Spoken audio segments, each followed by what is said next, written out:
Okay, make sure I'm recording. There we go. Hello, everyone, and welcome to Amnesia, a Machine for Pigs. This is Llama in question, and I'm wishing you all a great Saturday. So, I played the first Amnesia game, and now I want to keep going with the series. And I'm trying to get, Horror Game Saturday started.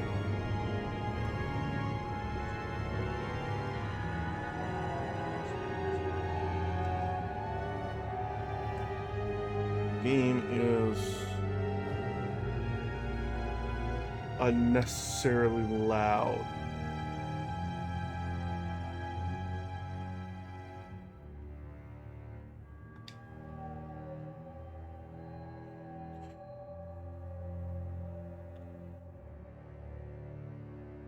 Okay, there we go.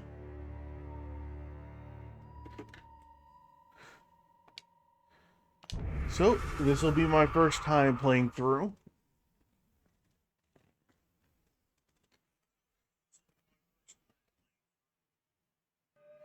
And I really enjoyed Amnesia Dark Descent, and this is the next in the series, Machine for Pigs. I've heard some things about it, whether they're good or bad. It doesn't matter at this point because I'm still going to play it.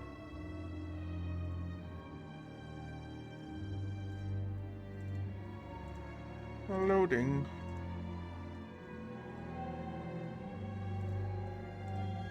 But I'm hoping to keep going with Horror Game Saturdays. I haven't been able to for the past couple Saturdays, and it may end up switching to like every other Saturday I do it. Because I can still do something this next Saturday.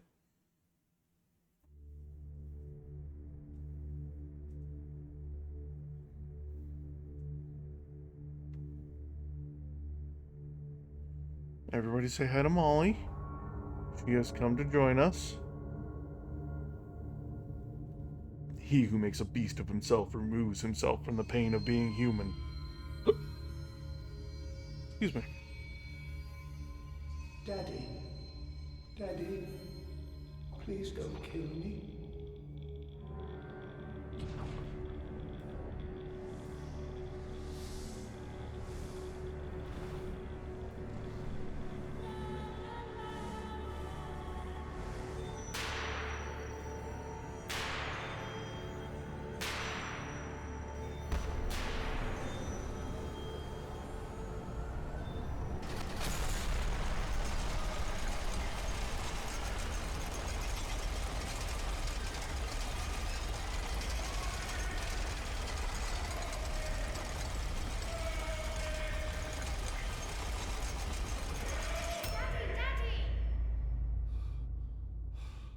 Yes.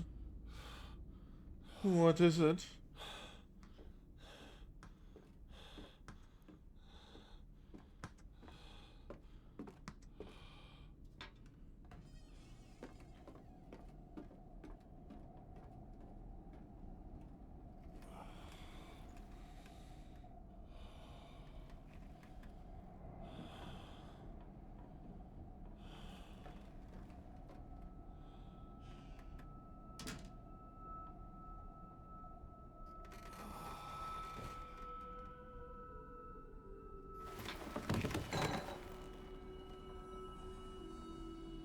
So I did turn the gamma up. I may end up turning it down a little bit.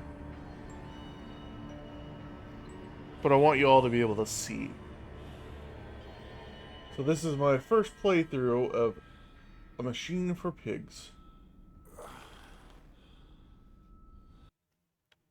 Yeah.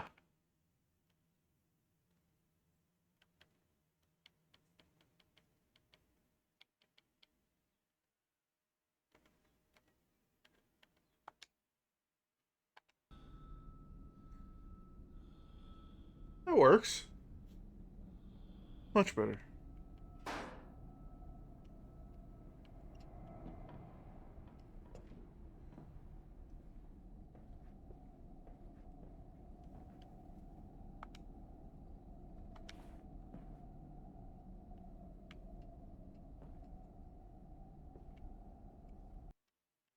Okay, and input.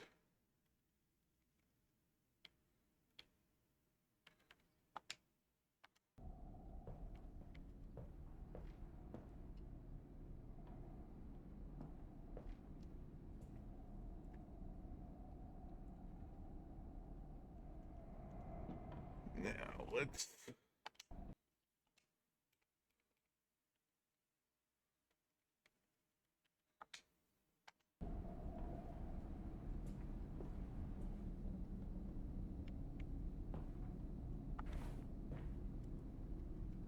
Trying to. That's crouch. That's journal.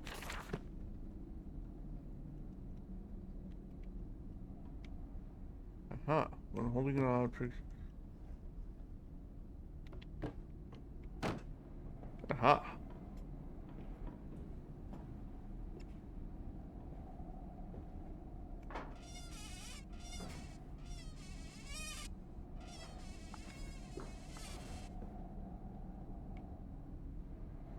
Why is the... You know what? Not gonna question it.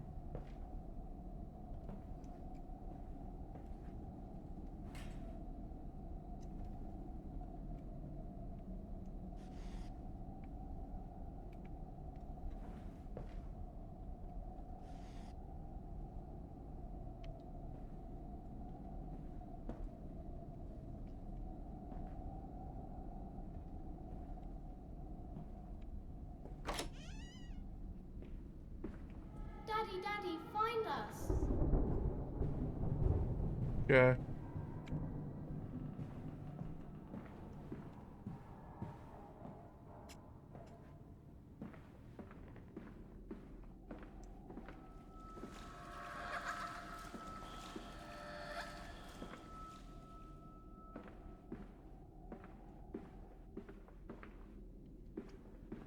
Spooky, scary sounds.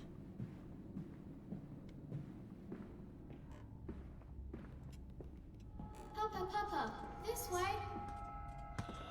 Flickering lights.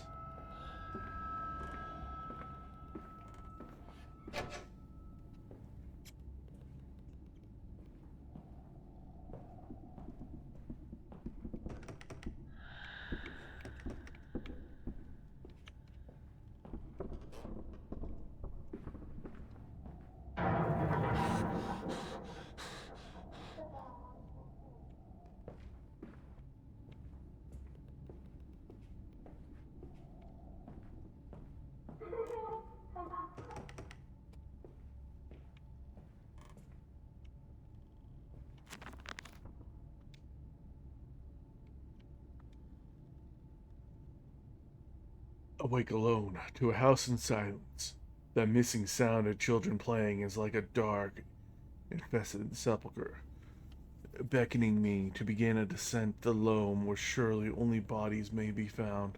No matter, my children call, and I shall answer. I will find them. Attics and nurseries. But they slept in the attic when they were babies in arms, and perhaps they have hidden there now? I remember I insisted upon it, midway between my bedroom and my office.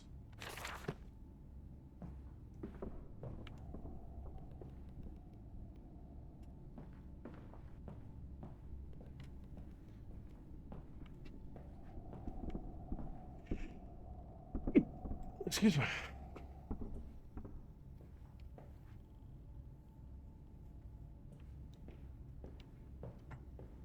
Aha.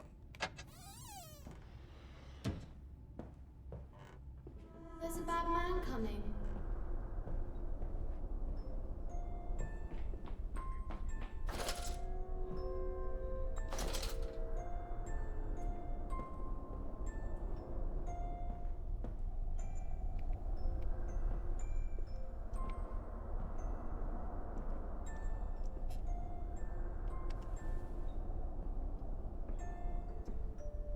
We're hiding, Daddy. I see that.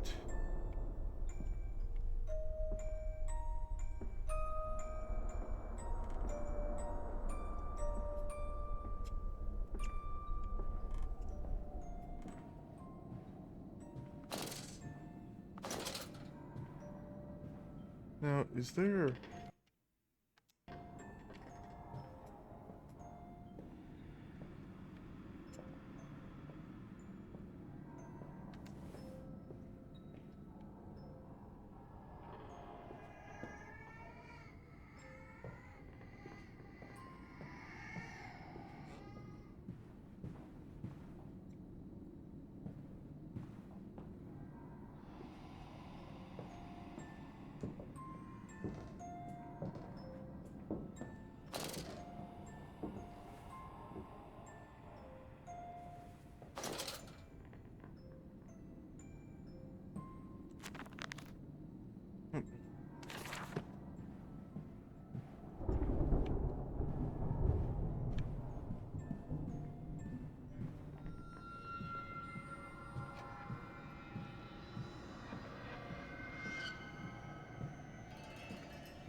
Daddy. What is it?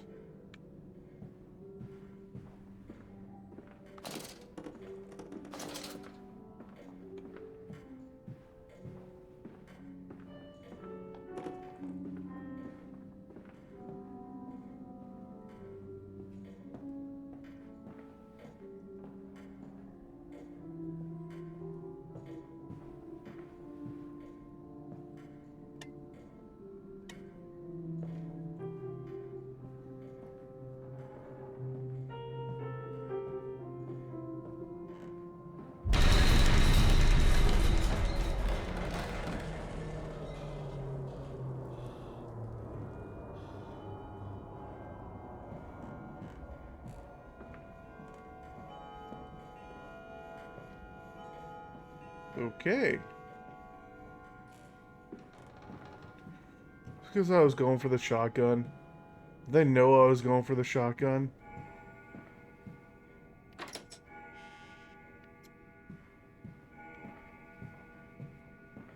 They probably knew I was going for the shotgun.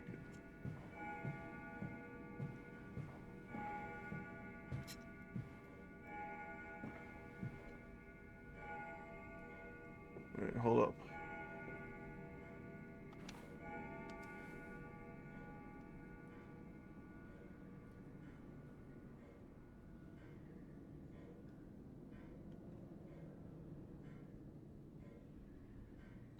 Oh, somebody won.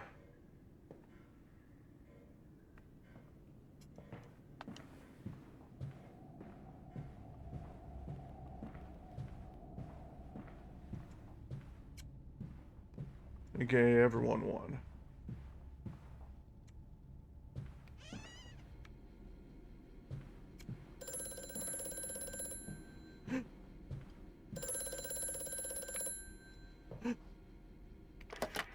Hello? Precious eagle cactus fruit. Help us.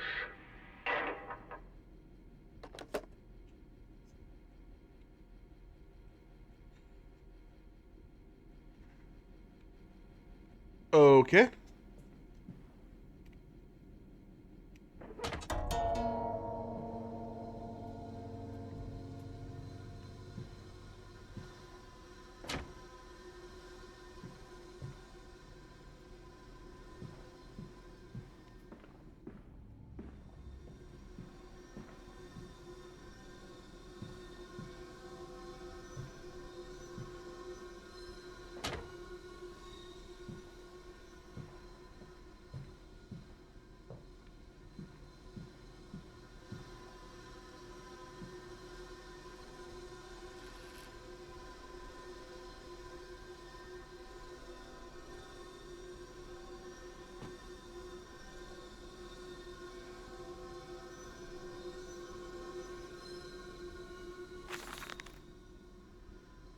November 7th, 1898.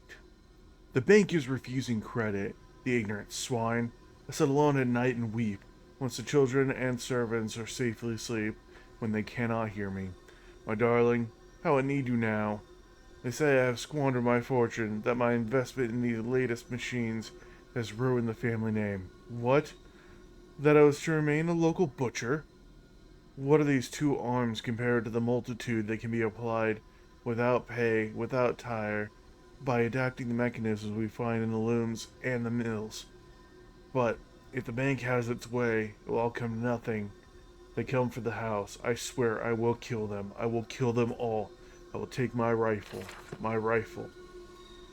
Okay, and then it's basically just a...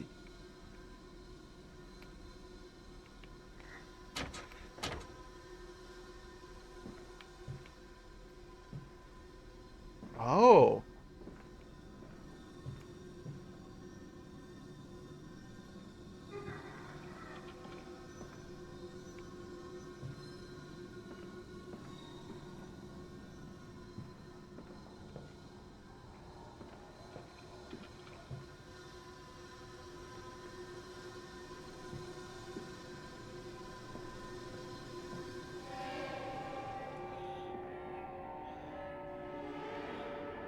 What the hell?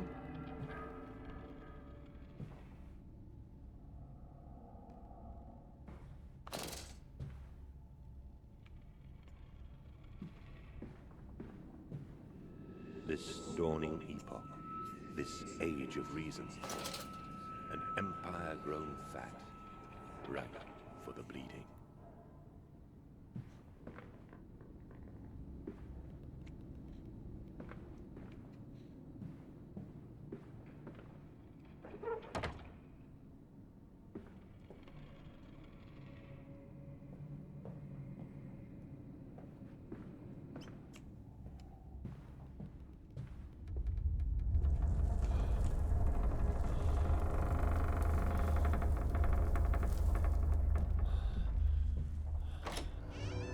By being attacked by the shadow. In Lily's honor, a banquet. We'll fasten that great mouth down over the chimney and inhale the world and suck the fairies and the nonsense clean from your dirty heart.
This way, Papa. Come and see.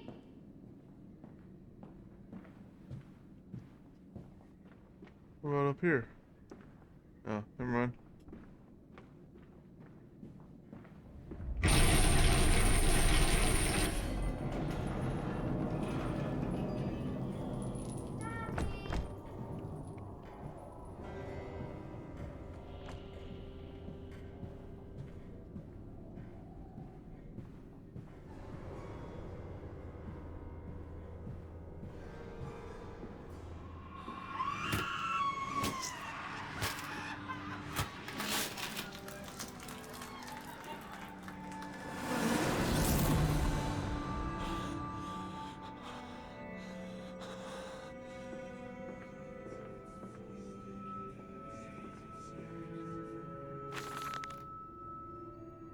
I'm not...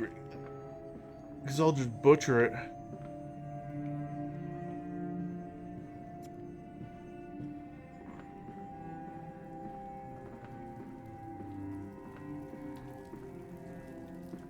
Unnecessarily large houses.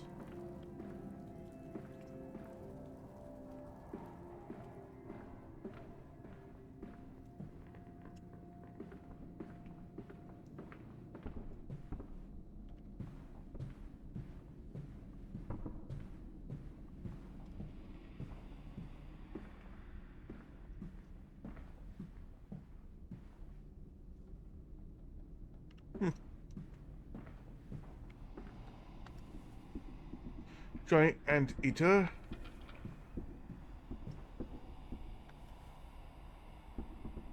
Hippopotamus.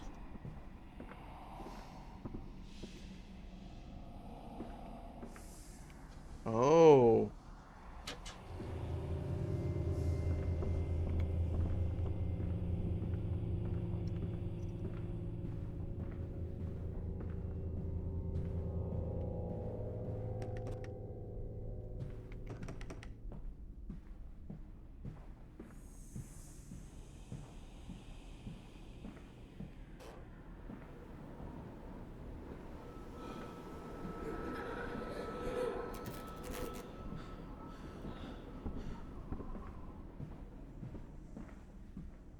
Let's not go that way yet.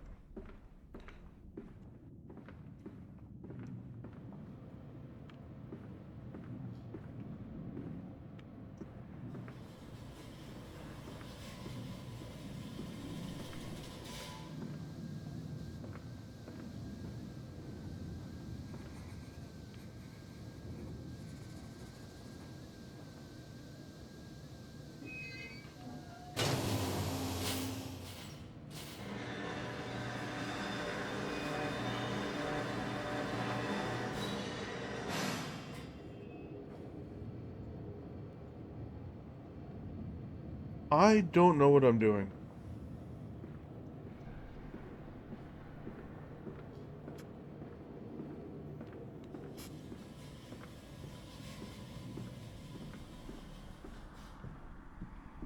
It's just as well. But this dude has a lot of guns. Like a lot of guns.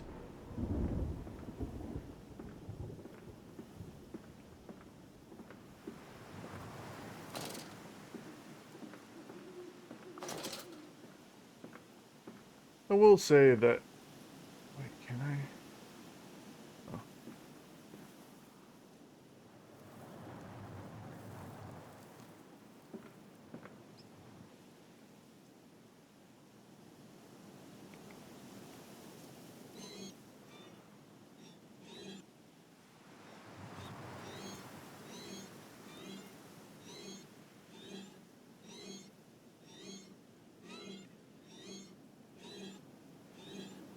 Anyway. We'll say that not having to fight the lantern is great.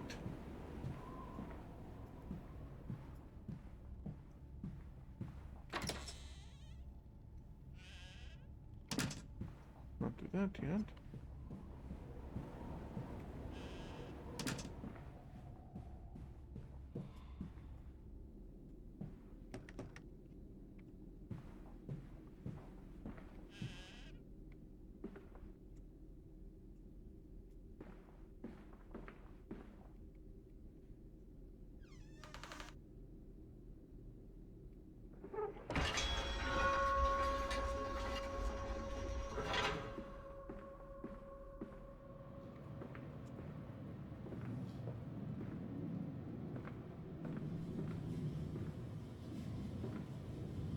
Nope, we're started.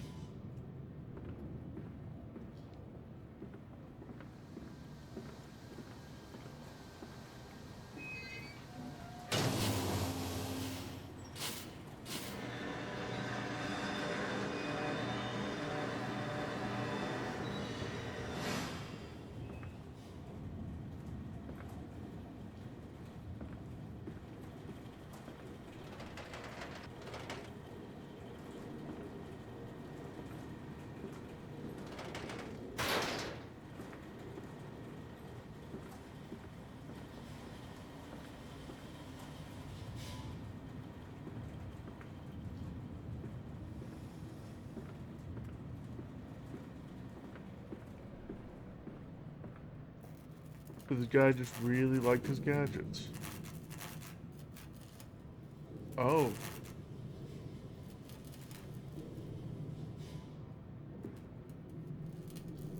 That is now open.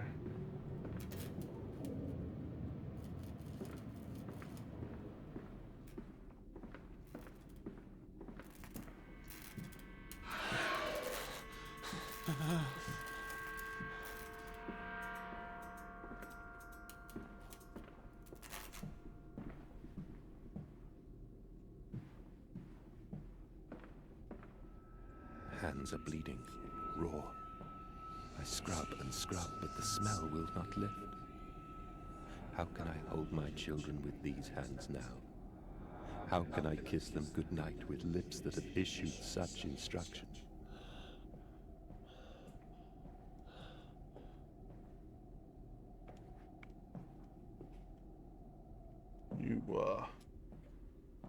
You don't.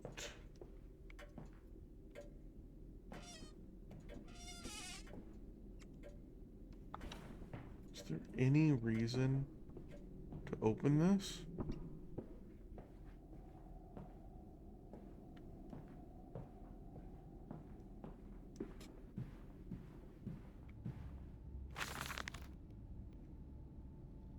Alright, December 20th, 1899.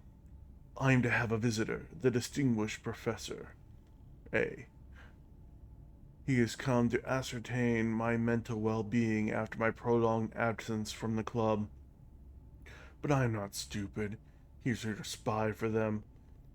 When they stalked the Kipper, he was often called to pontificate upon lacerations and missing organs, and now he comes to me, doff and wheedle, and my dear sir, and but you must still grieve, and perhaps just a quick look at your engines, the triumph of the age. He knows nothing of loss, nothing of sacrifice. But to refuse, that would simply poke the hornet's nest, invite a swarm of interlopers and thieves. I must entertain this buffoon and submit to his intrusion. Perhaps I should show him the trippery, to see whether his stomach, so trained by rummaging in the innards of the clumsily vivisected horse, is strong enough to stare into the real engines of his golden age. I may even introduce him to Jack, or his sons at least.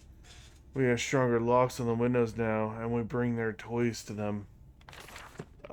Who is Jack? Is Jack the Ripper?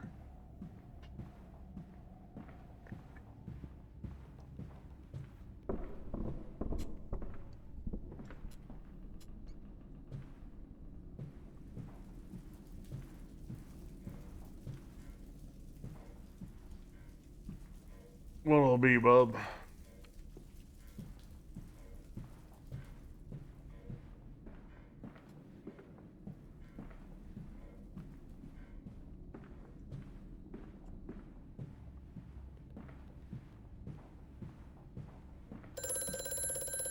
Oh, it's the thing. Mandus, do you know me?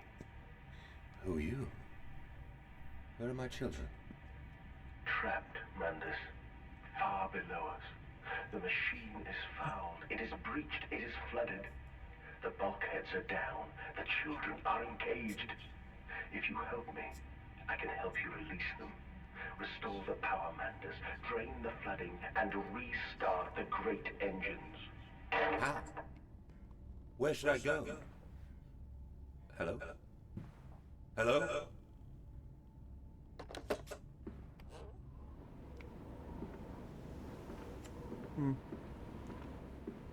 Yes. Quite.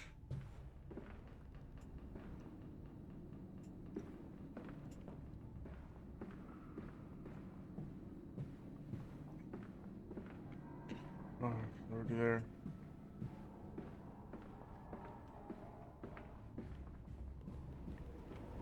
I think I have no clue where I'm going or what I'm doing. I am off to market. I will cry all the way home. I will have none. I will have none at all.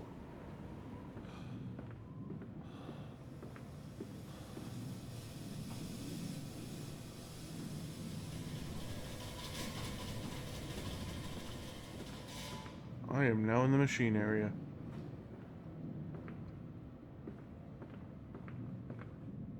Right, that's where this is. Okay. I open both doors.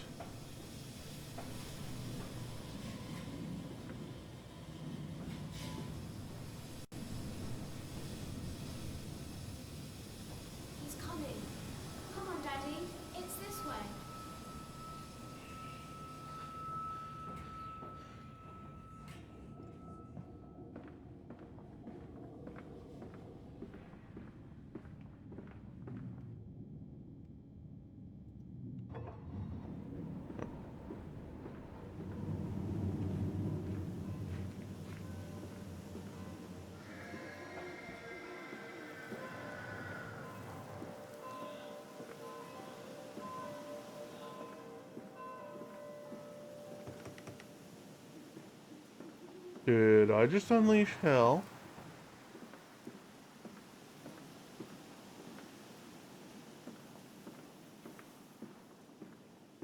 Come and see, Papa. We found an egg. A stone egg.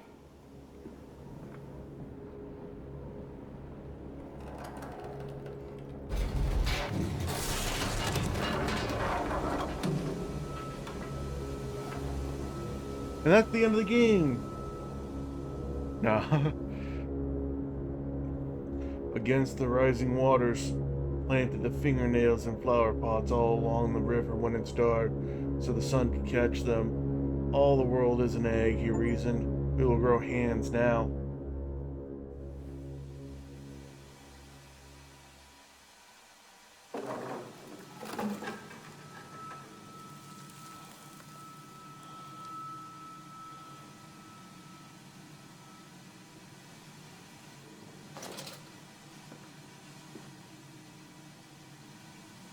Well, that wasn't very kind.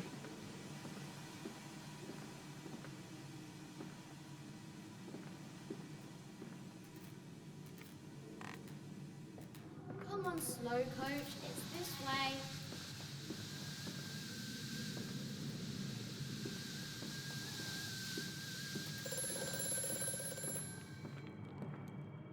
The shaking ground you feel is our attempts to clear the floodwaters.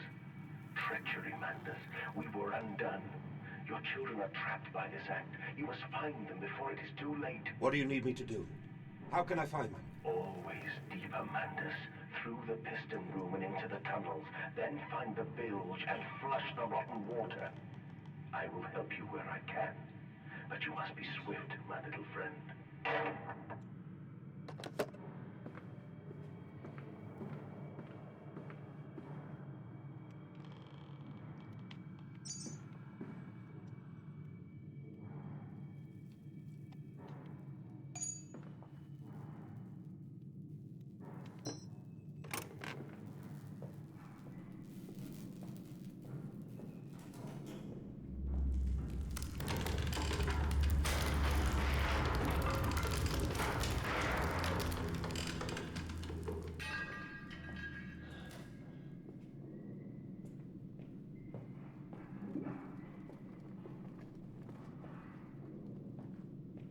Oh, dude, can you stop trying to clear the floodwater?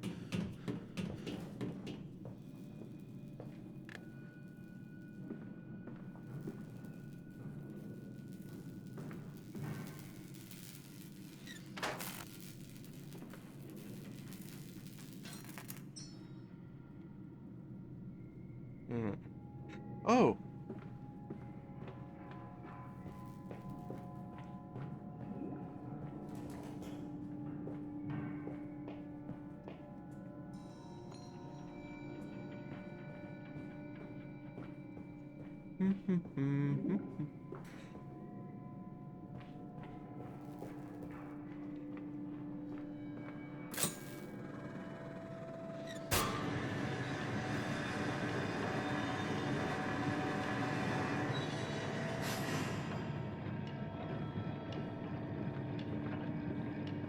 Oh. There's a closer one.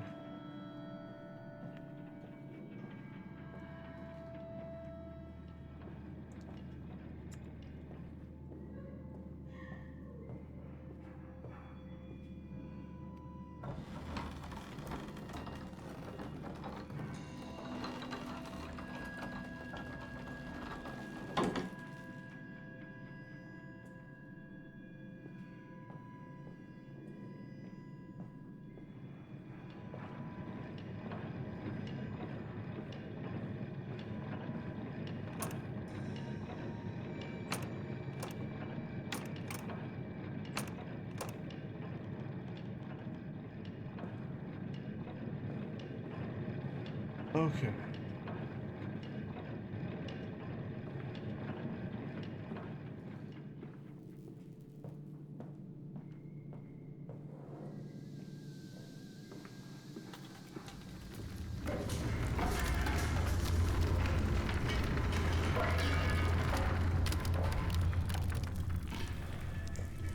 Bandaged feet and eyes. Small I have carried this world on my back with its legs about me. Damn this wretched soul. I am given birth to nothing but machinery.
Okay.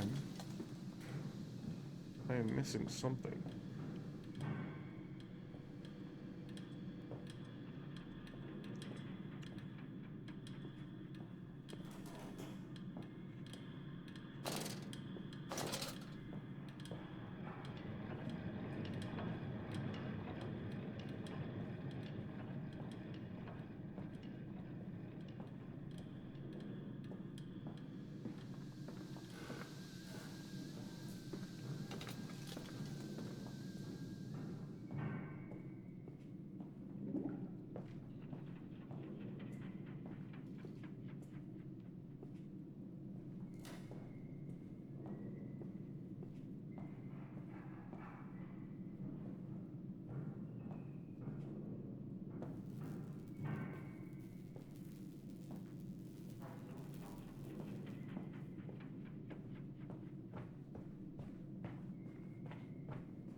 Maybe.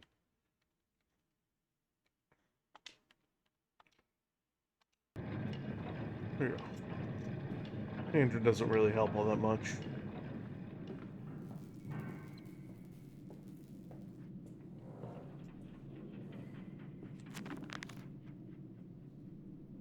Oh. Where once we sat to weep Lily's passing under weapons that cannot slay the angels to retrieve her from heaven. Look beyond the paintings, Oswald, where you once watched her bathe. The children must have discovered these secret places and taken refuge there. The voice on the telephone, he speaks as if he knows me. And indeed, I seem to remember him. Like a twin pulled away from the other at birth, I feel we are entwined, though I cannot conceive of how. I'm a drowned man grasping for the surface within my own house. Beneath me, I know there are splendid architectures hidden in the dark, till I can find the entrances. And after the party, she took my arm and said, "But darling, however did you get the however did you get from the trophy room to the guest bathroom so quickly? Everyone considers you quite the magician. My darling Lilibeth, my father's house has many rooms, and as for mine, well, it is also its secret chambers." metal ticking as it cools and contracts. This must be the strange machinery my new friend told me of.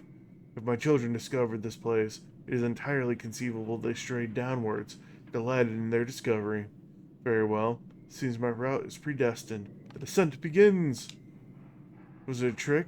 That voice on the phone who seems so close to my own, who seems to know me so well. Does he lead me for a nefarious purpose of his own secret devising? But do I have a choice? Even though his motives are unknown to me, I must find my boys. I will follow the machinery down to the very core of the earth if it will lead me to Edwin and Enoch. Intriguing. The gates are far too heavy for a man to lift, and are instead hoisted aloft by a chain coiled around about a tube that appears to be spun by motors connected to these electrical switches. Whilst the fuse is blown, the motor cannot be spun, and the gates will remain an impenetrable barrier to progress.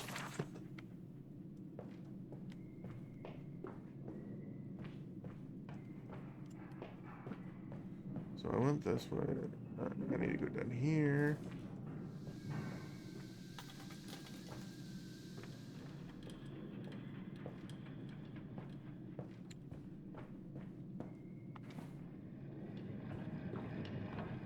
Oh.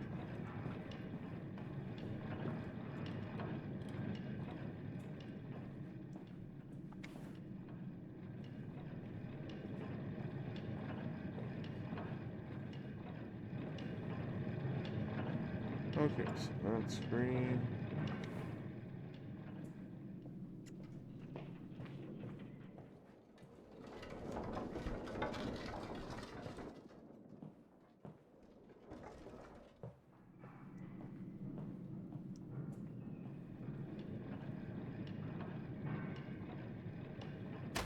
Ow.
Von Heigenbach, Rights of the Odic Force.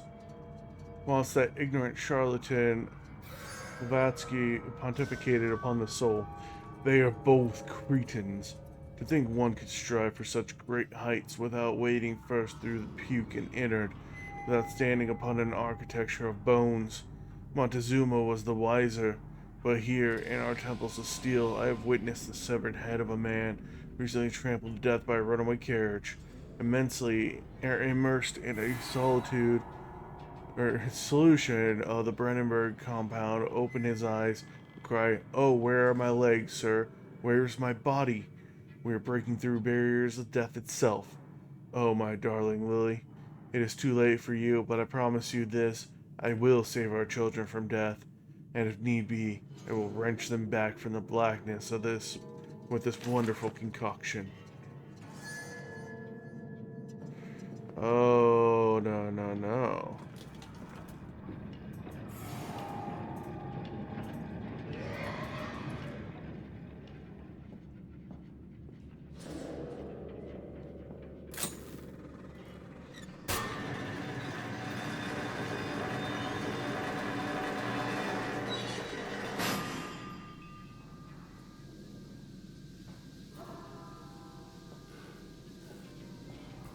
Follow us, Papa. We know the way.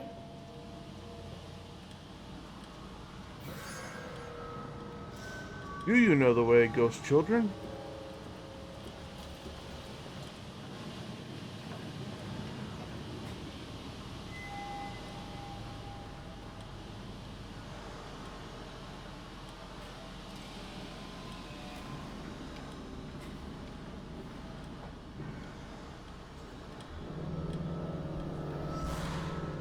Hold still, for God's sake, hold still, child. Don't let it get into your eyes. I'm gonna rinse it out now. There. It will be fine. You just need to lie down. Enoch, look to your brother. How many times have I told you not to play in the cellar?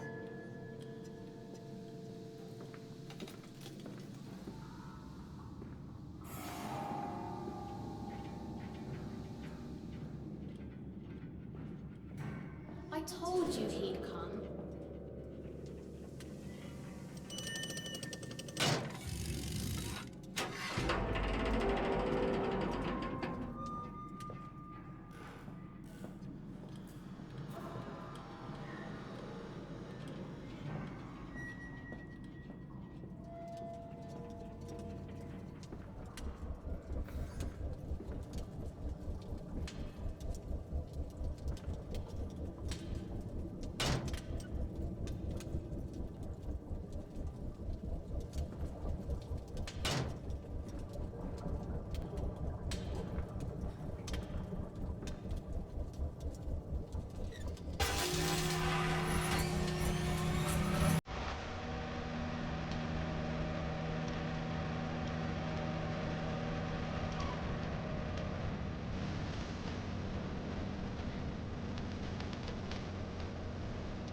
Well then.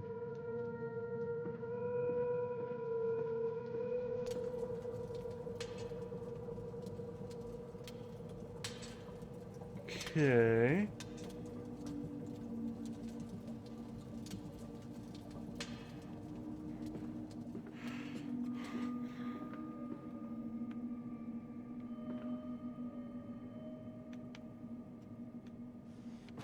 There aren't as many, like, I don't know, things. Okay. It seems this chemical processor is merely one part of a much larger complex. No easy route for me, then. I will follow my fevers, the calls of my children, wherever they may lead me, as I move further into this strange empire. Another confounded fuse box.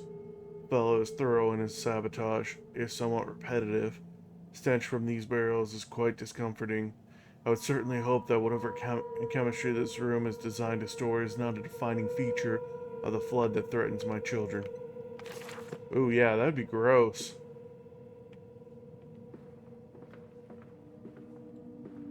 Okay, so that is a place I gotta go to. Oh, this room. Oop.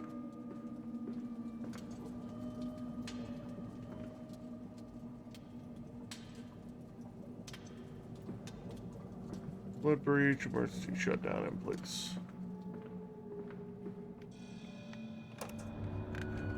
The color, the neck, the noose. 2 cups of flour, 1 cup of water, a pinch of salt, a handful of mince, a bay leaf, a herb, a skeleton key for the nursery, and a mixin' we'll go together. Half the time I don't know what it's talking about. The other half the time I don't know what it's talking about.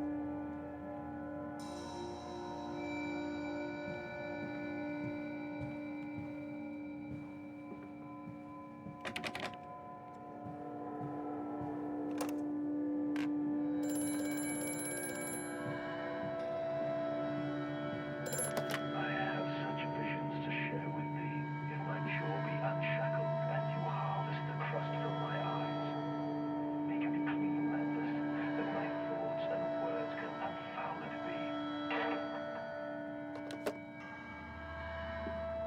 Okay then.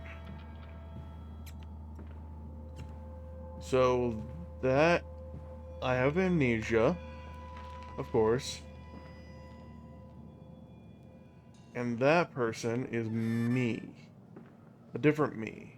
The me that was obsessed with machines.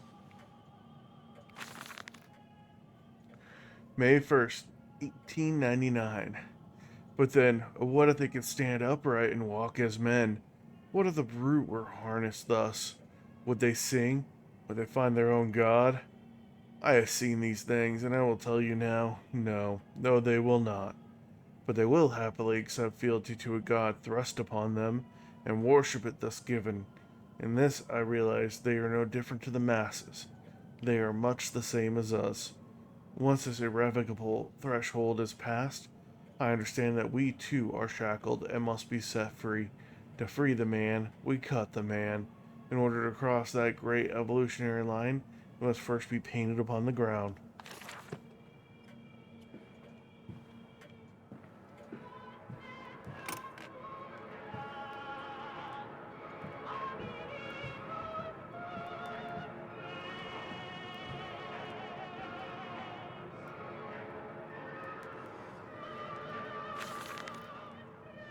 August 22nd, 1899. In America, they talk of building their cities to the skies. To me, this seems folly. But perhaps it is simply a case of a nation founded without a history of its own. We walk upon our histories.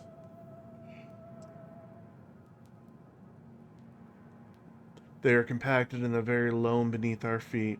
The engineers we employed talked of this. They talked of how, when building the underground trains, they would often come across older tunnels crisscrossing the capital. What palaces lie buried beneath us? We are digging, excavating, and reappropriating what we find. At the center of the planet, my architect tells me there is a great iron ball. It is the egg of the world. And it's slightly more than iron.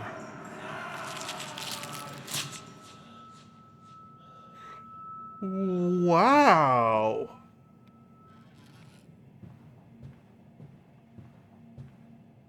Okay, I did not expect to find that. That is gross.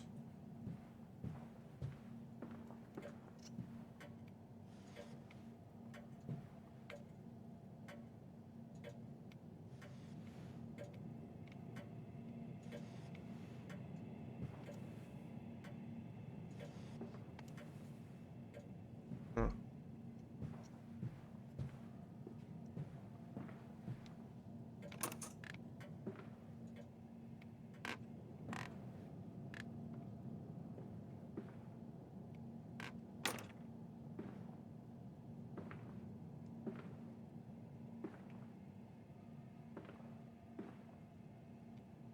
Oh, I can't flush the toilet.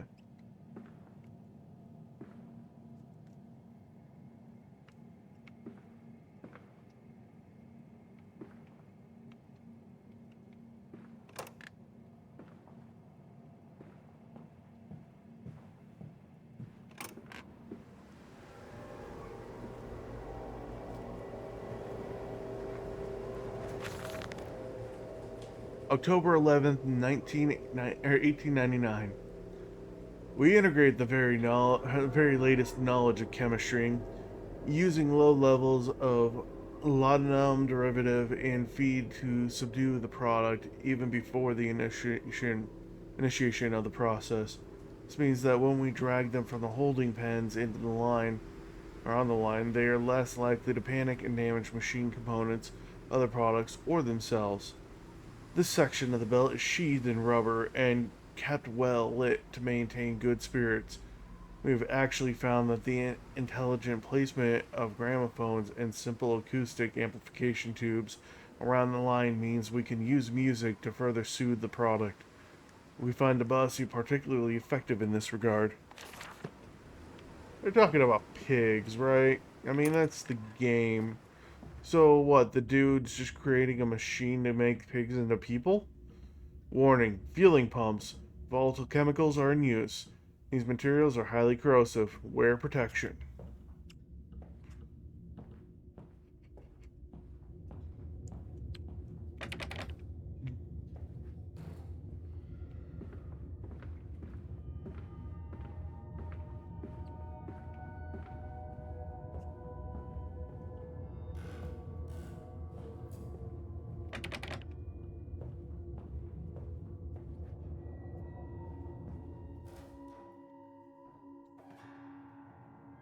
Goodbye, world.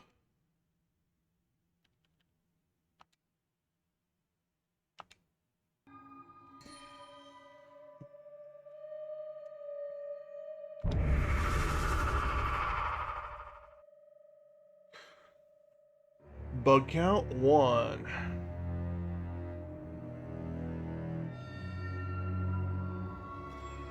Oh, fantastic. That is...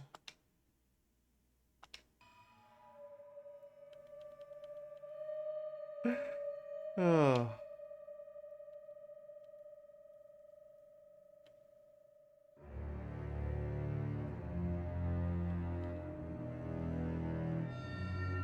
Yes.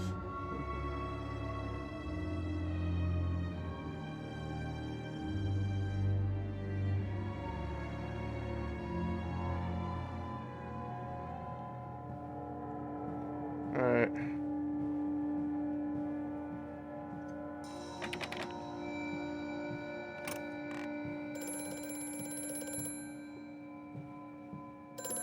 I have such visions to share with thee. If my jaw be unshackled and you harvest the crust from my eyes, they can be clean and this, but my thoughts and words can unfouled be.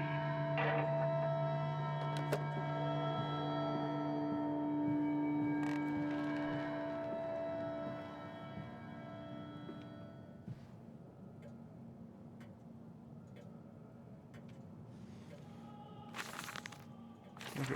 I already read that. Not reading it again.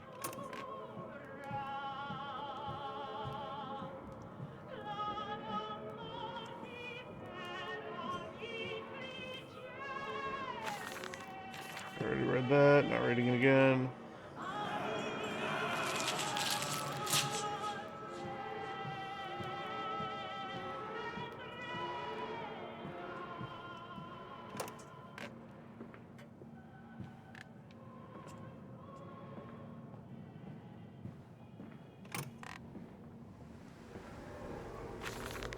Read that. Not reading it again.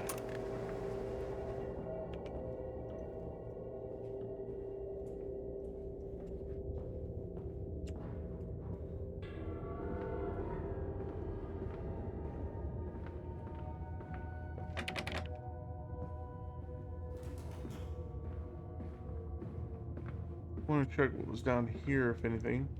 Aha.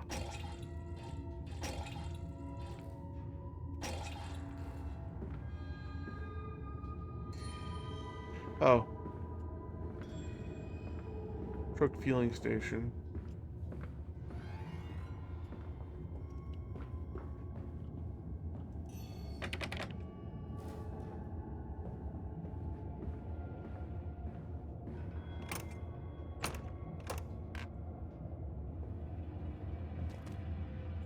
Pigs.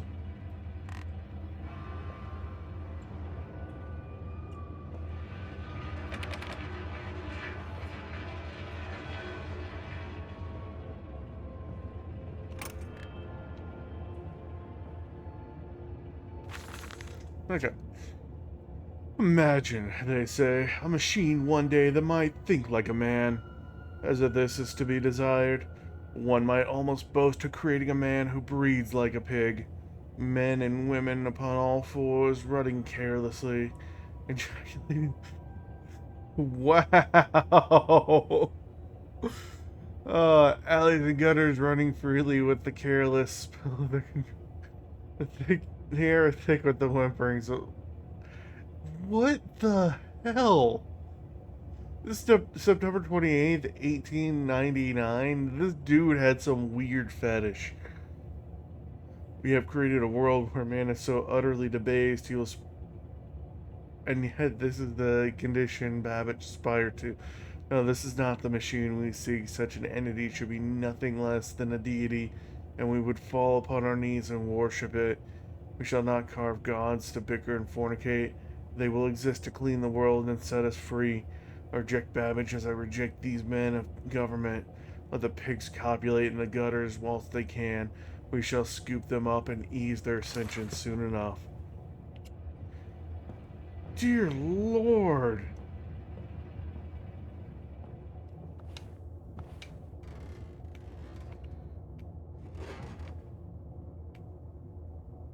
Hello? Hello? I am willing to sell pigs.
Oh, thing.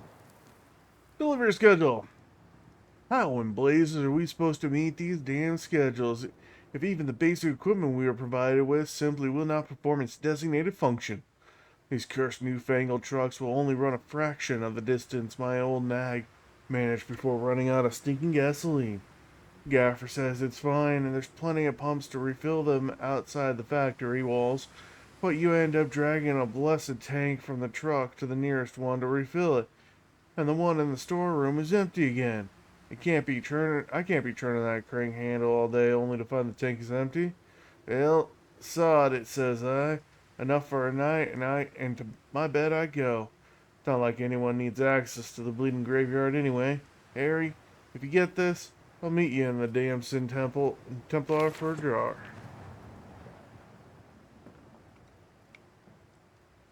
Okay. Okay. So, Come on, Papa. Let's climb this one. I can see more pictures at the top.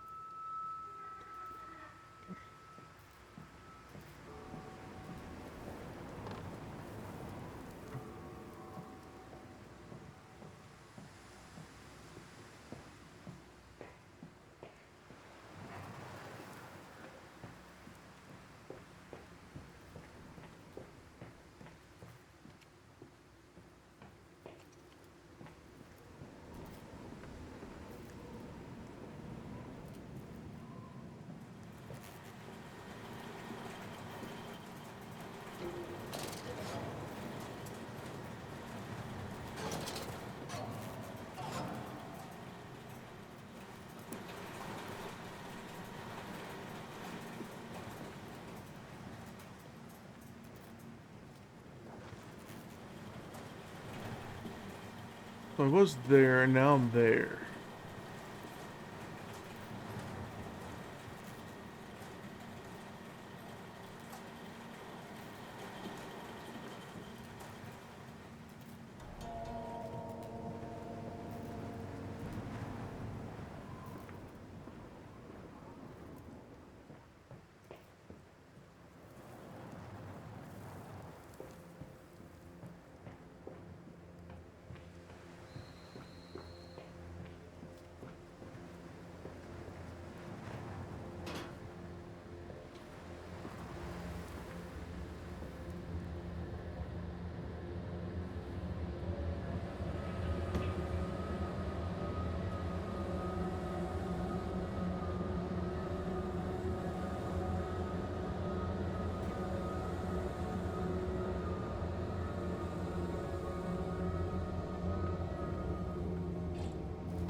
This way, Papa. Come and see. Will it hatch? Can we take it home? Yes, my darlings. Of course we can take it home.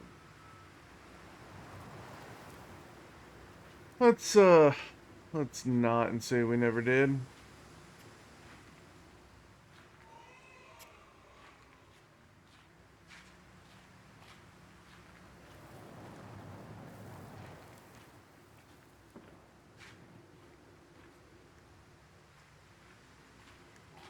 Why am I going into a graveyard of all places?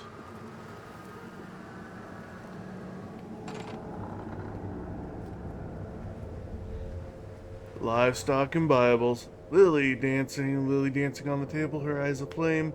As love burnt into his heart scarred from the heat of this love, of his love dancing. Cusco's poison. It was poison made for Cusco.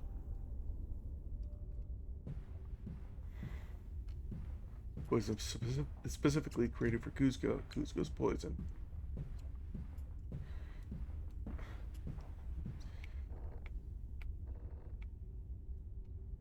I don't like these. Like, give me a solid door, not these door halves.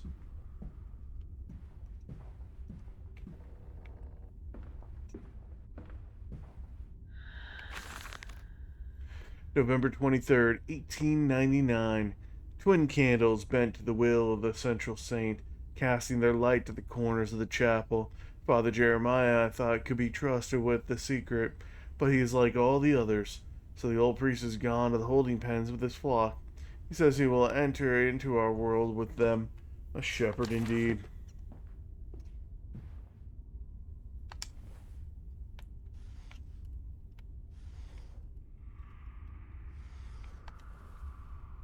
Well, that's nothing. Nah. Here. Okay.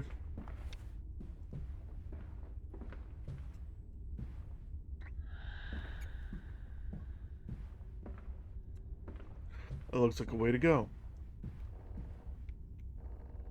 That too looks like a way to go.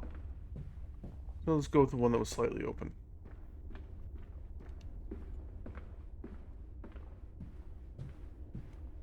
Oh, looky there.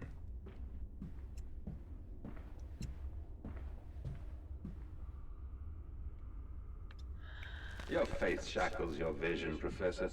It is an iron coffin that keeps you from grasping the future. We require a new deity, one of steam and the wheel, of magnetism and progress.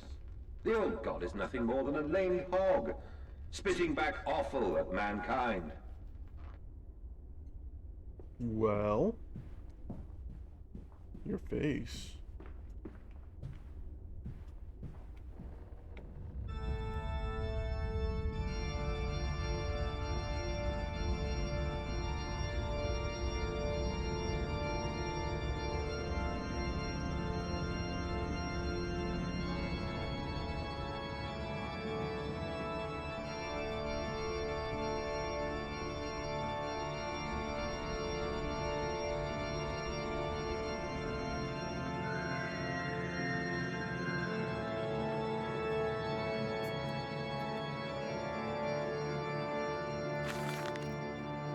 Father Jeremiah's Journal, October 1st, 1899.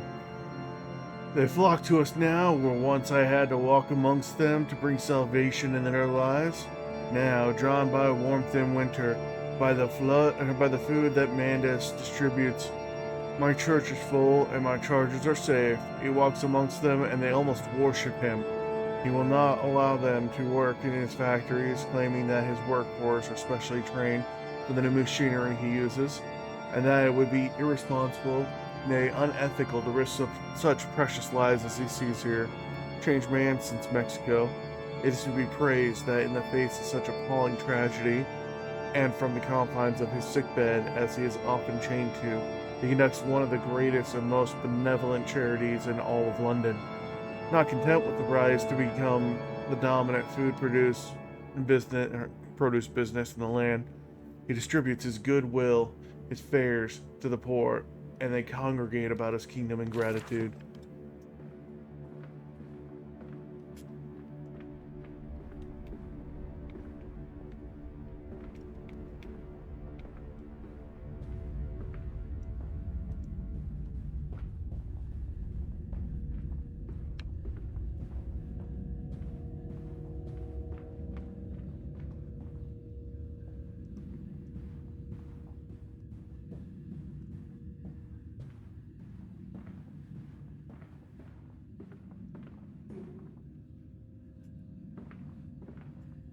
Pigs. Pigs.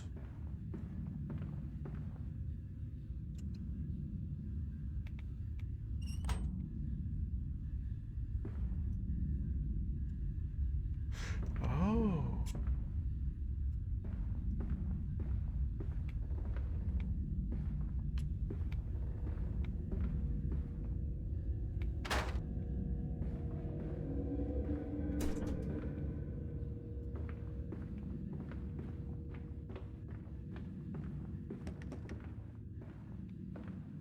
Okay, I can't go in there yet. Because what I need to do is go into the storeroom here.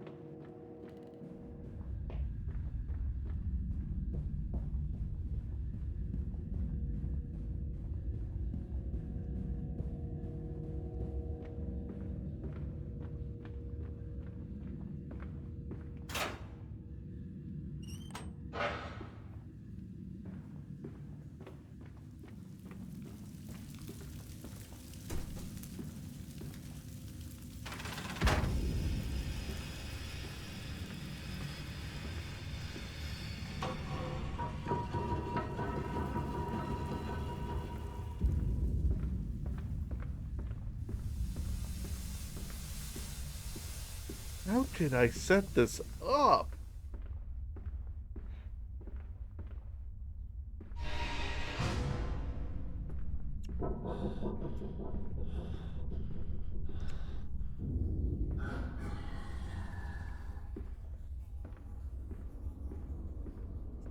Listen, Papa. Hold the egg to your ear. You can hear the sea. It's seashells, kid.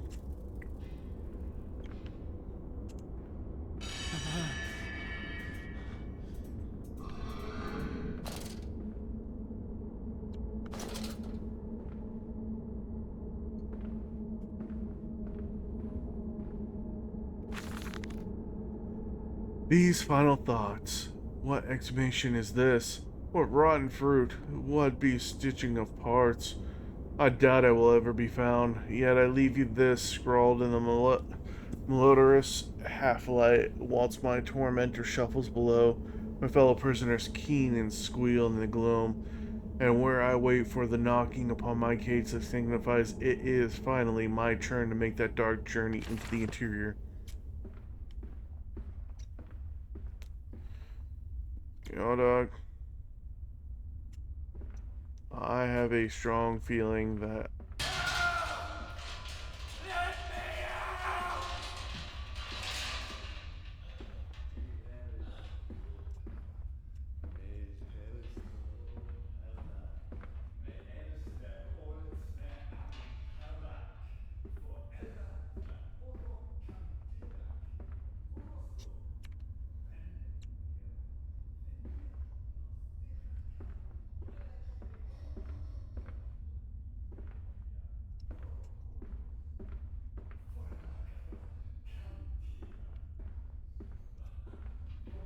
I do enjoy that they're reusing assets to create a different story.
That is gruesome.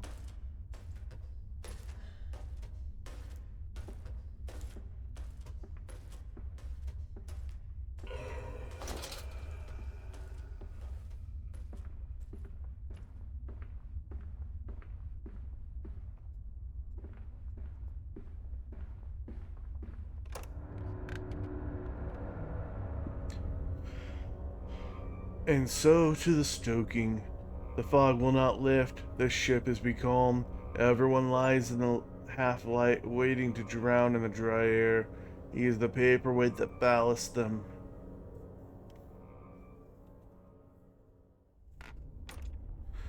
Wait. Uh, whatever.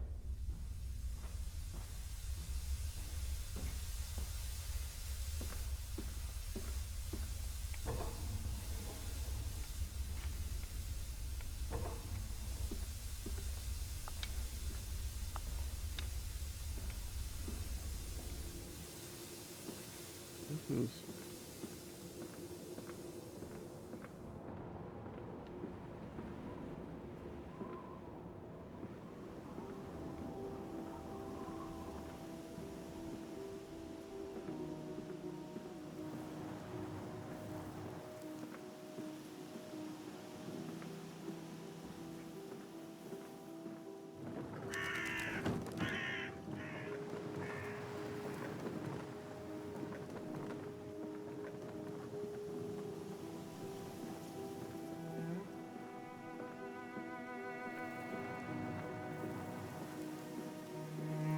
Water in his shoes.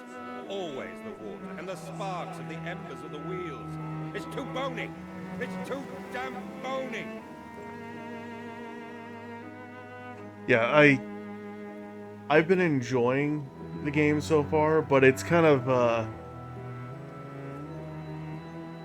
lot of it's just dark.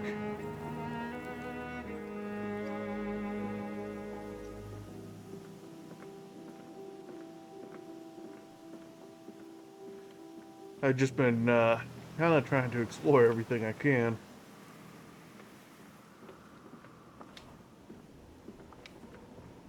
Can I? No. Oh. Oh. Oh wait, I can push these, can't I? No, I cannot. Apparently, I just don't have that strength.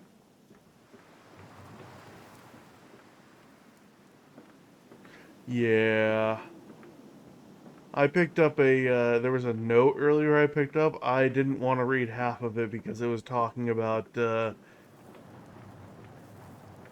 it's talking about a lot of stuff that I didn't want to say with my own mouth.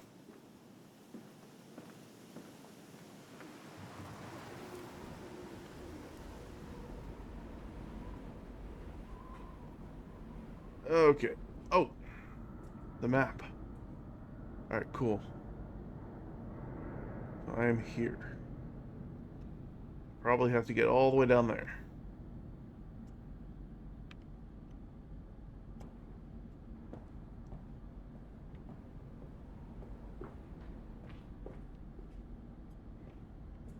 Also, my first encounter with a monster was a little lackluster.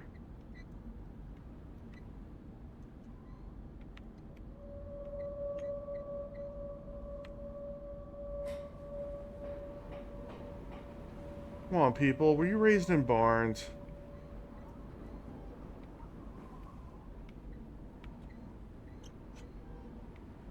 There. Jeez. I gotta do everything.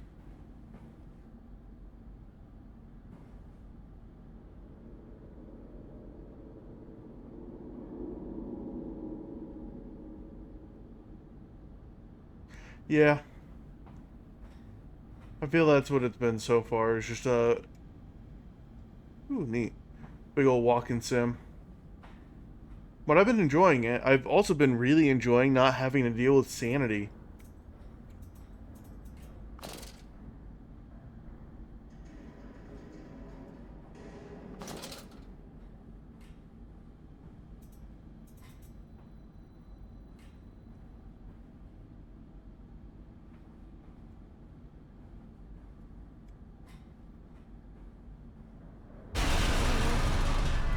Most definitely.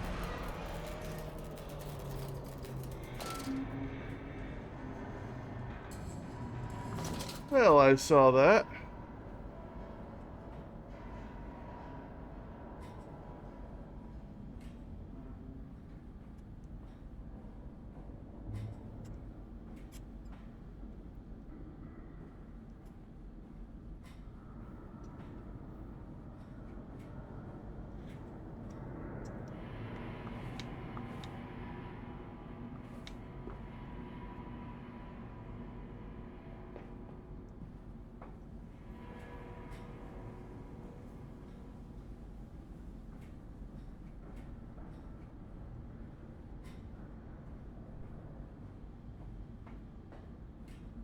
Oh, most of the game so far has been a what am I even doing? And regretting not going back for that note at the very beginning of the game.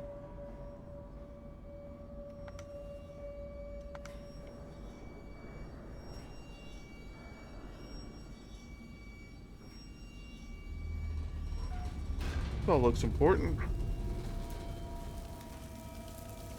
That's green, which means good.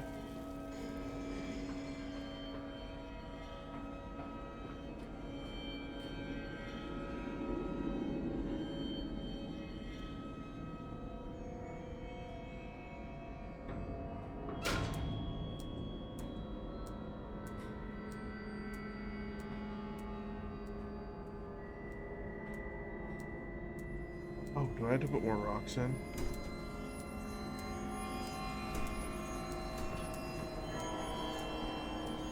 Guess not.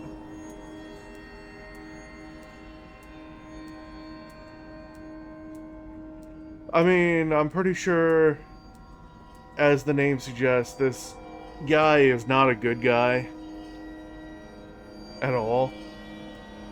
And he's been essentially feeding people to this machine. Oh.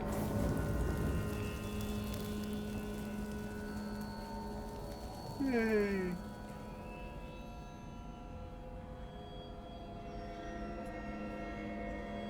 But yeah, I figure this guy is kind of evil.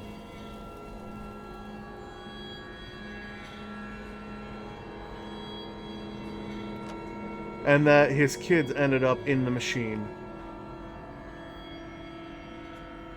Yeah. He woke up with amnesia. The guy calling him on the radio, or phone, I guess, is himself. He's calling himself, or rather his memories are calling himself. So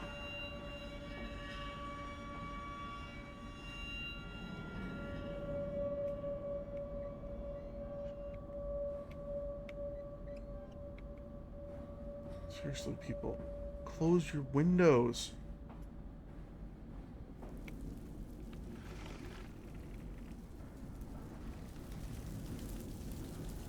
Okay, 4 is good.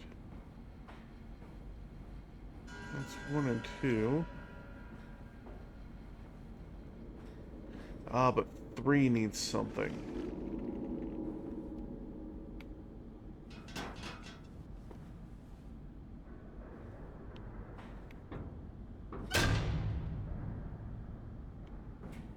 Oh, I think I need more.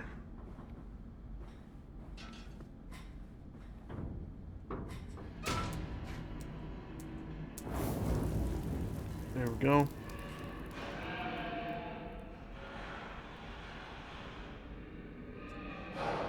Yeah, that's what I figured throughout all the dialogue is your kids are missing, and your memories are telling you that your kids are probably going to drown. And since this is a dark game, chances are your kids are going to drown. October 18th, 1899, a series of collecting vents have been installed along the ceiling at this stage of the line. In the process of stunning and bleeding, the product often expels stinking vapors from its digestive system, which can be collected, condensed, and used in the methane boiler to drive the engine as a whole. In this way, the more product is processed, the more power becomes available to the machine, and productivity is actually increased. A simple stroke of genius, but one that encapsulates the benefits of self-regulatory or automation. You know, the simple fact that he's not actually saying that they're pigs is disturbing.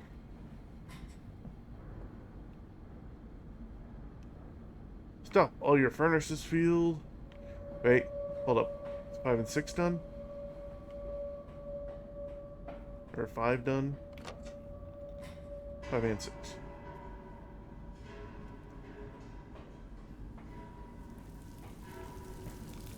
Five is good. Danger, no entry to the under pistons. Machine is at rest.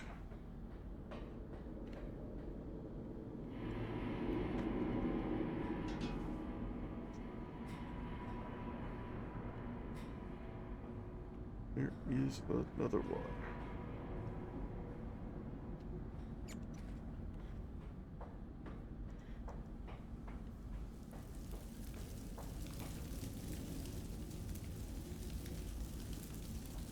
Aha.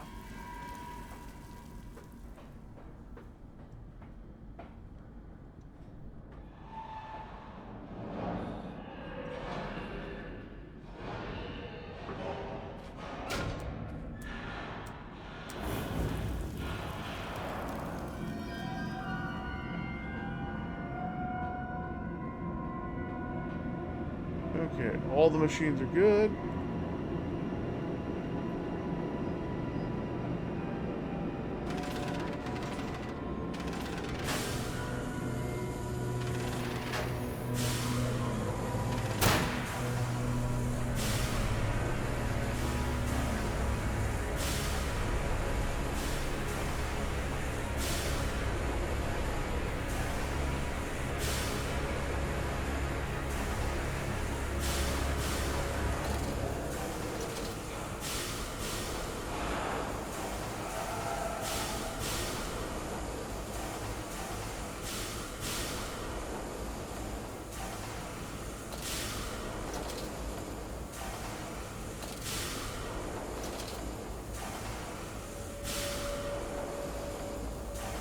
Where?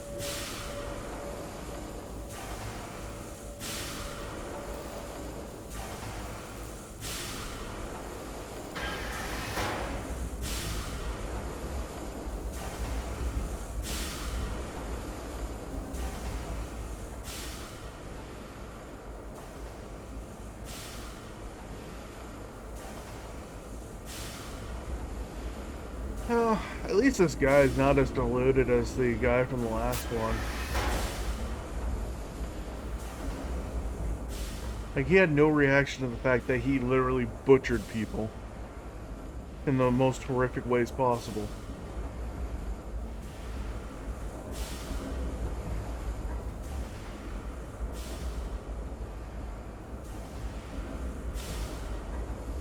Oh, I can't get up here? But I want to.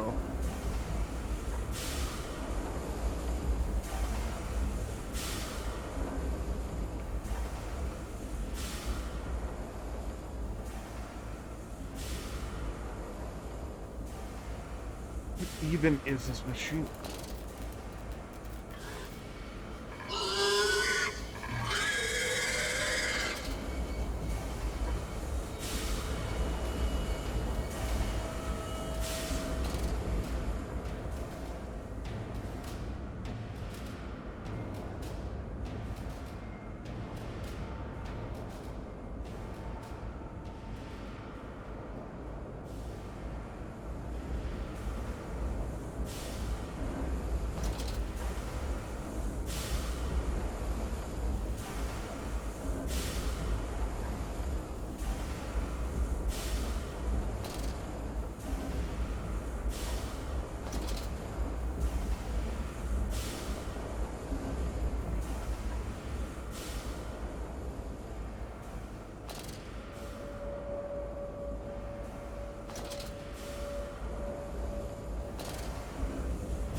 Let me guess, this is probably one of the most dangerous parts of this game.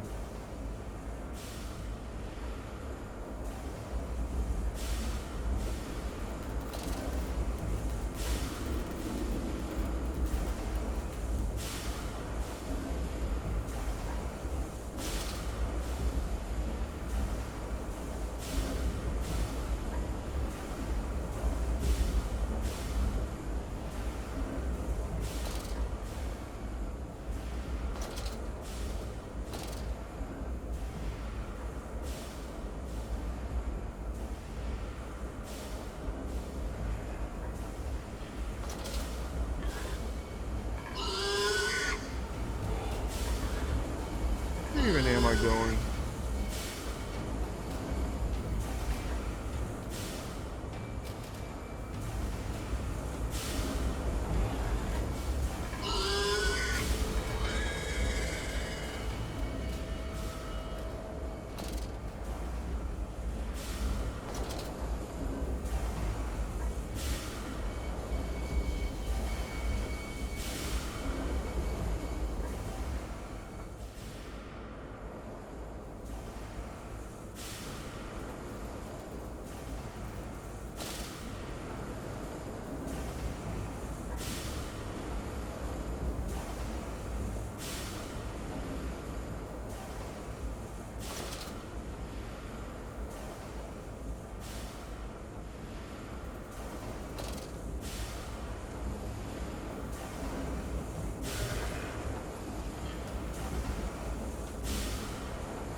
Sir, you are horrific.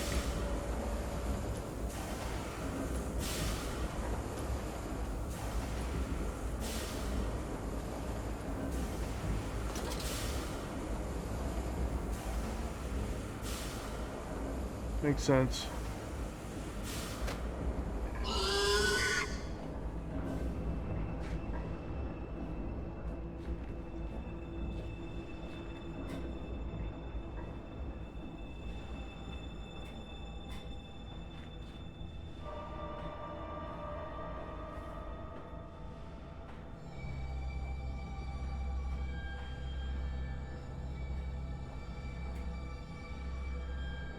Still in the same area.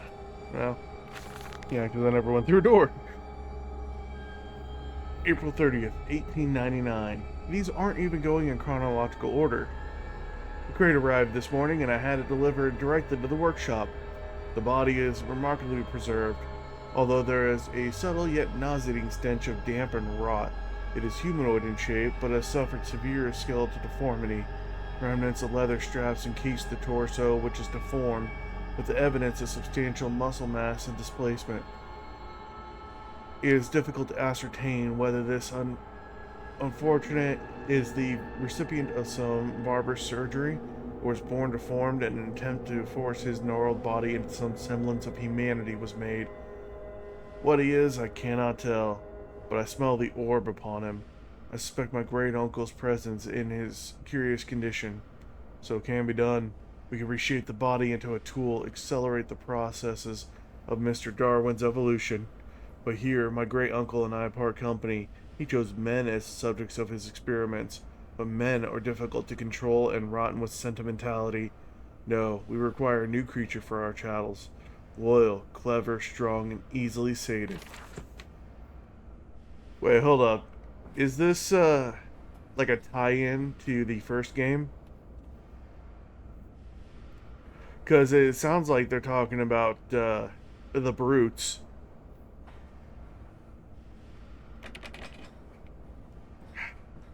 Locked doors.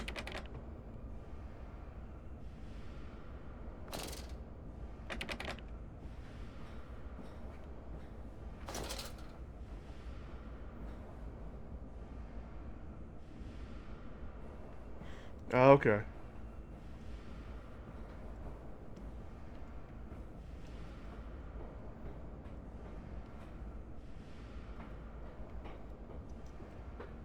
Makes sense. I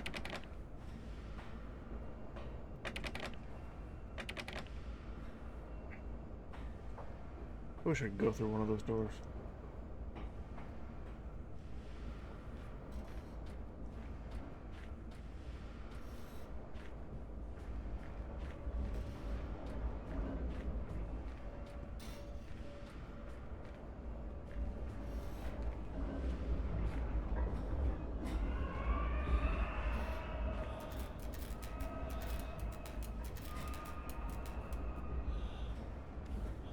Of course.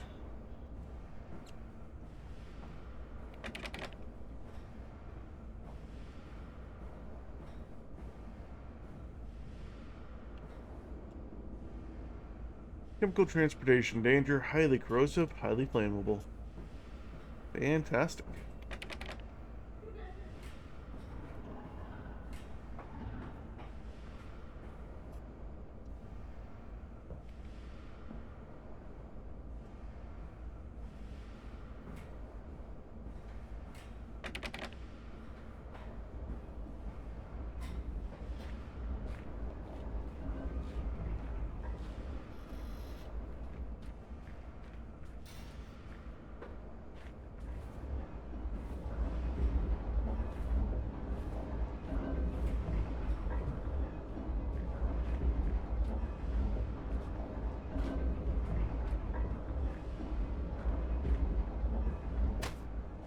Ow.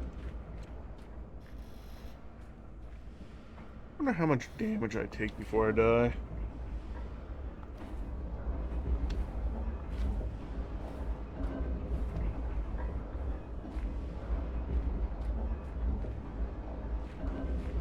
Oh, not up there.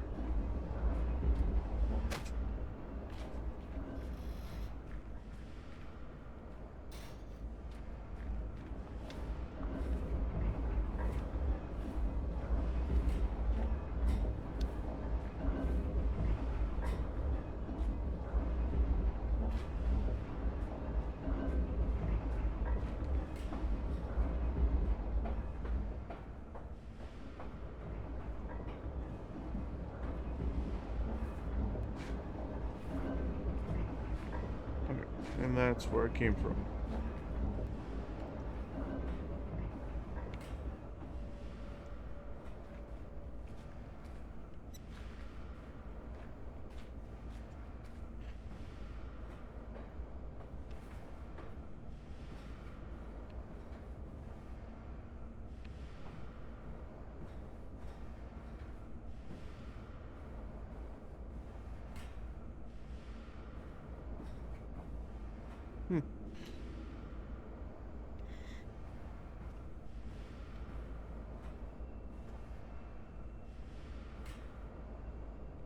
I think I've run into the first thing that actually stumped me.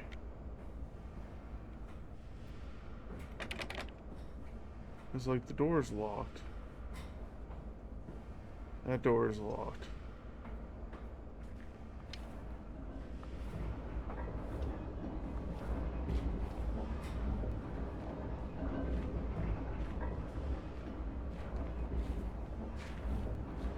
And I can't go back up there because it's slippery.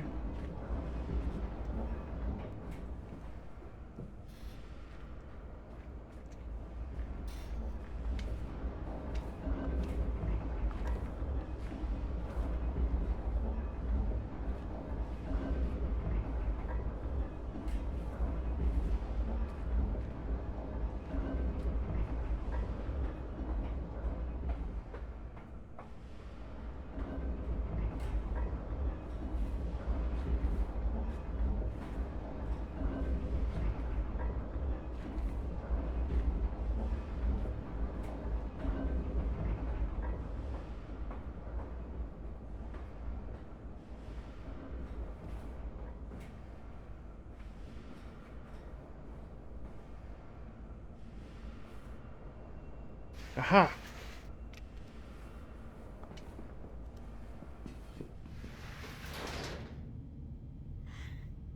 I figured it out.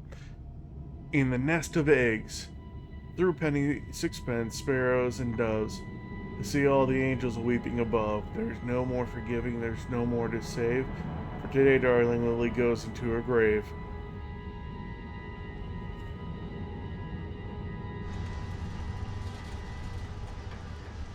Nice little poem.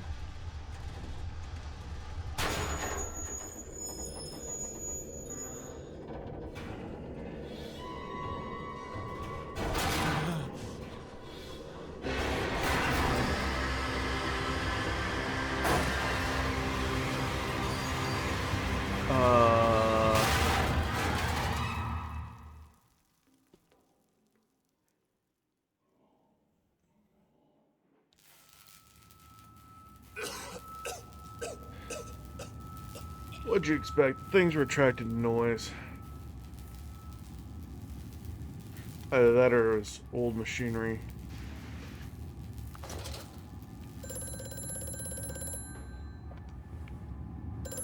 Hello, me Hopefully, speaking. Mandus, find the entrance nearby.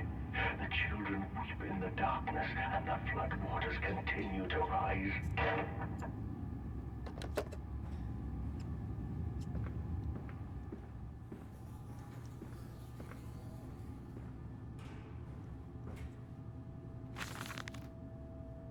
July 15th, 1899. In order to facilitate assimilation of tissue groups, compound is required, or the cells will not bond. Disposal of non-bonded subjects must be immediate and using incineration or to risk continuous animation without form. This is unpleasant. A simple compound of 1 part Brandenburg infusion vitae to 1 part orgone monad dispersal fluid is sufficient. This can then be administered intravenously to subjects following reassembly to maintain bonding. The compound is unstable and highly light reactive. Once in the body, the Schumann lamp can be used to activate the compound, but outside the body is highly corrosive. It can even destroy small quantities of metal. Oh. Oh, that's going to be helpful later.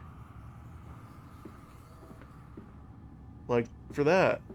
So I've got to find the compound.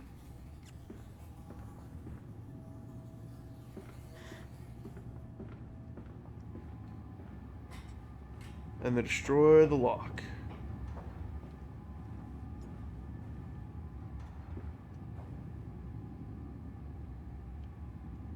Let's,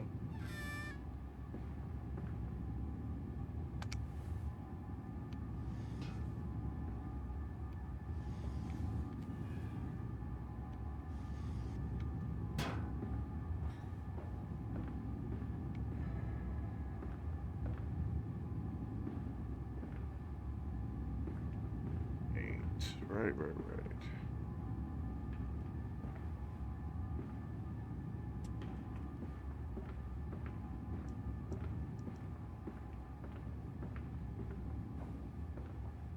Looking around. Okay. Going down here then.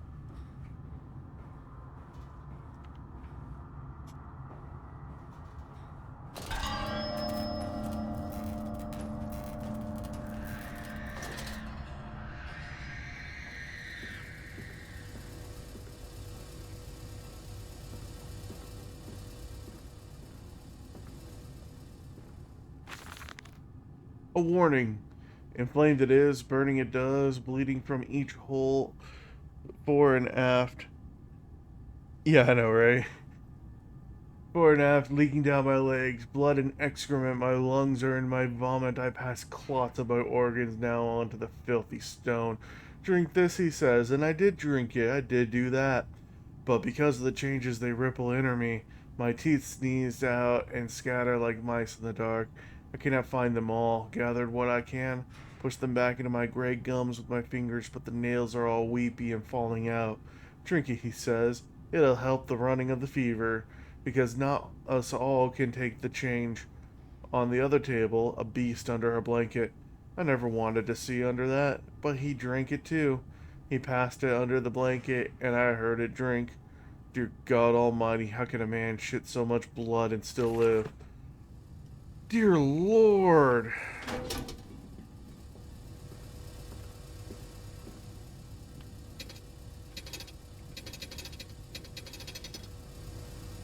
Okay, note to self. This should probably stay on. Oh.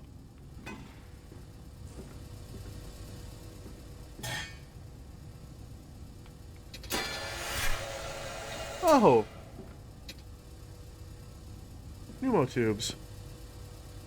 Hey, cat, stop eating the plant.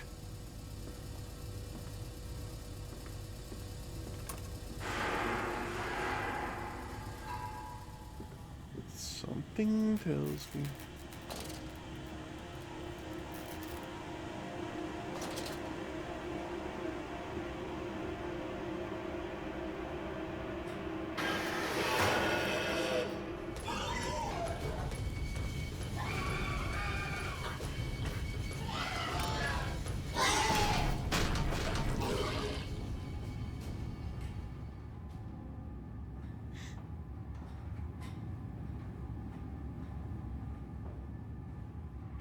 Okay then.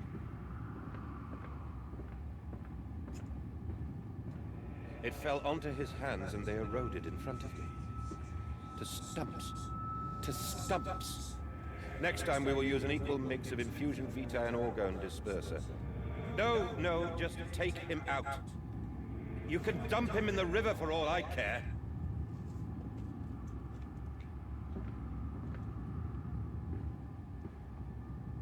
Yeah, well, I'm gonna go ahead and OMD.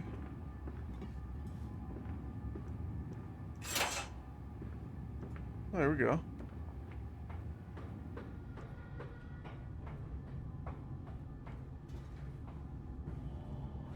Let's go this way.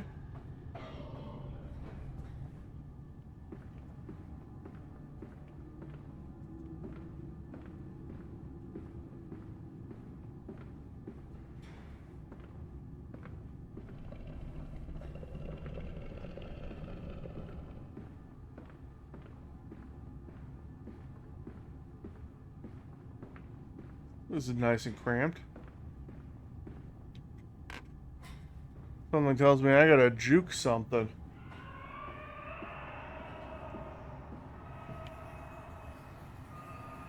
Ooh. August 20th, 1899. Took delivery of another batch of imbeciles today. They're the surest specimens of humanity I've ever seen. No one asks where they go to. The authorities of Bedlam are simply happy to reduce the overcrowding in their teeming, stinking halls. We measure their skulls, check their teeth, we give them laudanum to pacify them. They wait in line, livestock, dull brown eyes and filthy skin, many soil themselves as they wait. Into the manipulator they file in silence. I hear the hissing of gas. I hear the dull groaning as teeth are moving, as bones are reset. I hear the pigs screaming. We have removed all the mirrors. After the process, it is their reflections that trouble them the most. Afterwards, when they sleep, I walk amongst them. My children, I whisper in their dreams, you are my children now.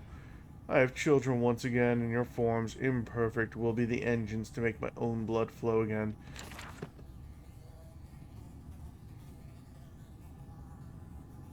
Yes, I do. Vitae is made out of people suffering. I think it was like the whole second half of A Dark Descent explained how it was created.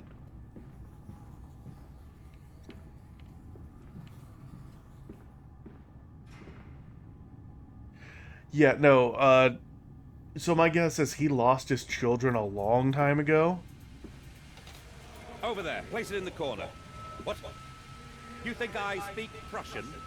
Do I look like an inbred hog, sir? Who gives a damn what it contains? Just set it down carefully and leave me be.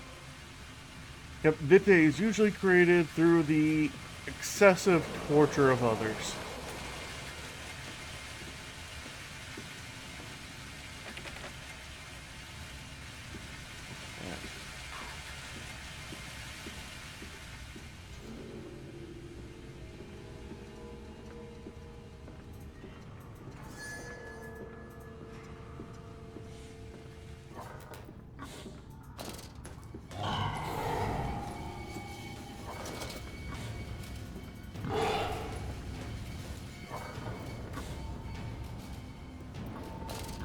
Hey, stop, cat. Keeps trying to eat the plants behind me.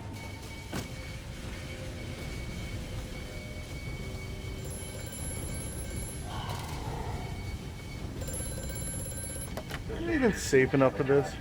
You will have to find another way to the tunnels. Take care in this place, Mandus. It is the crucible of the evil that stalks these corridors. I mean, yeah, I figured that one out.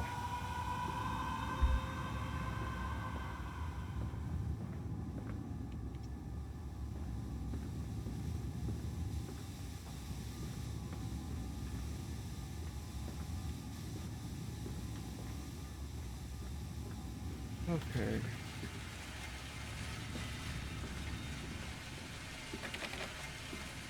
Okay, I had to double back and check that door.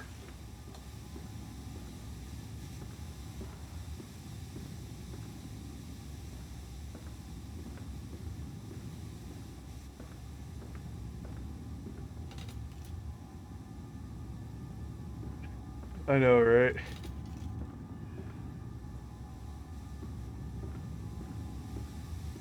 And the thing is, he's not even calling anyone. He's talking to himself.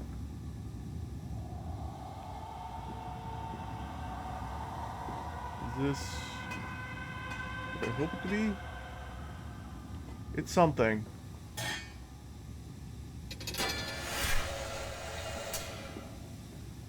Oh, I'm right here. I'd say I'm a good 40% of the way done with the game.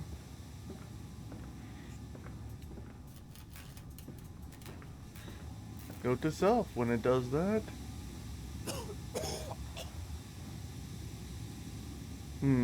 I don't know if the smoke is bad for you. Is it? Maybe.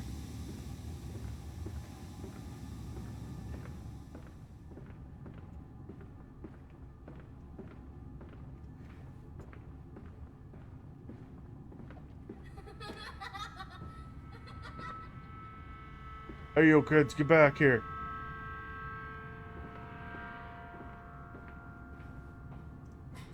It's time to do your homework.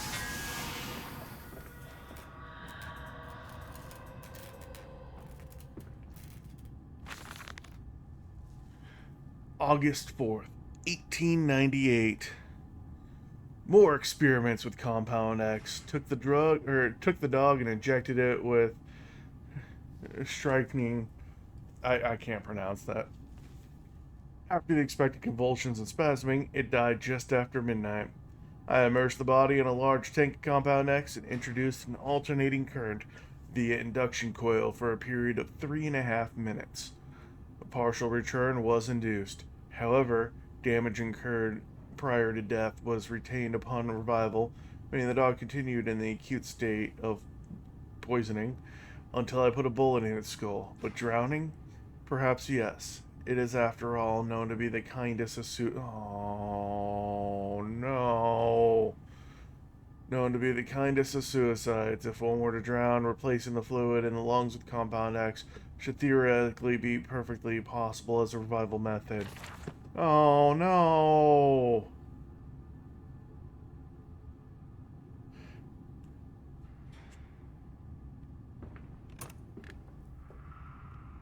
He drowned his kids.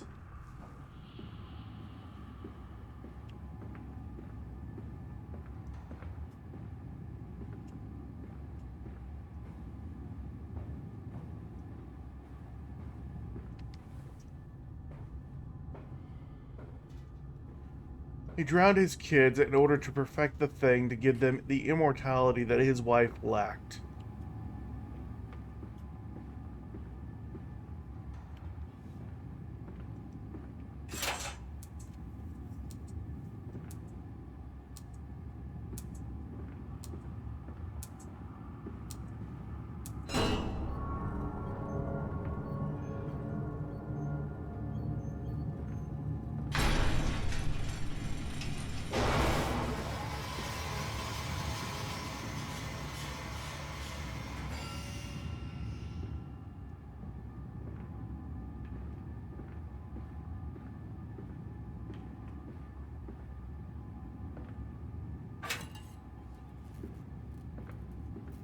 Uh...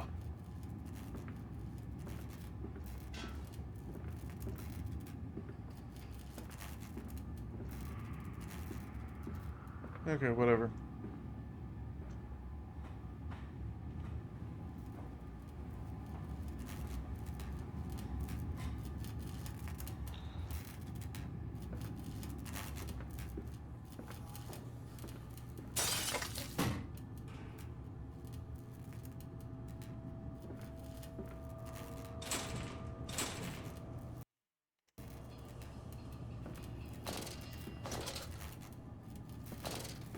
Oh, that's right.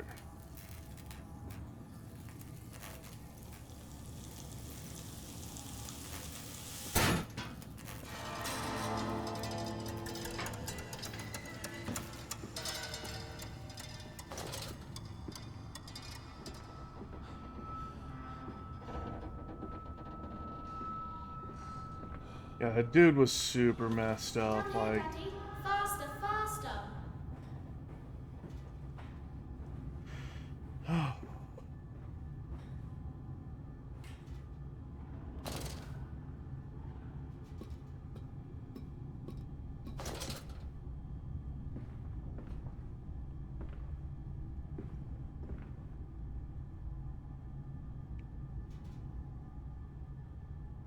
Down in the hole.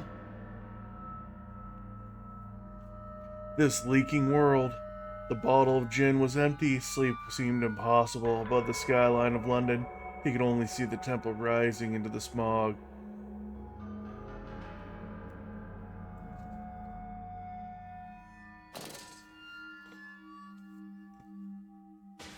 So let me guess, my whole purpose is going to be to try to bring my kids back because they drowned.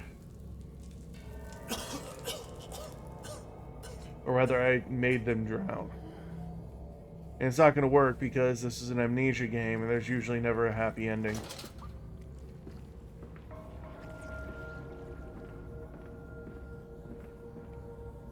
Ooh, no. October 22nd, 1899.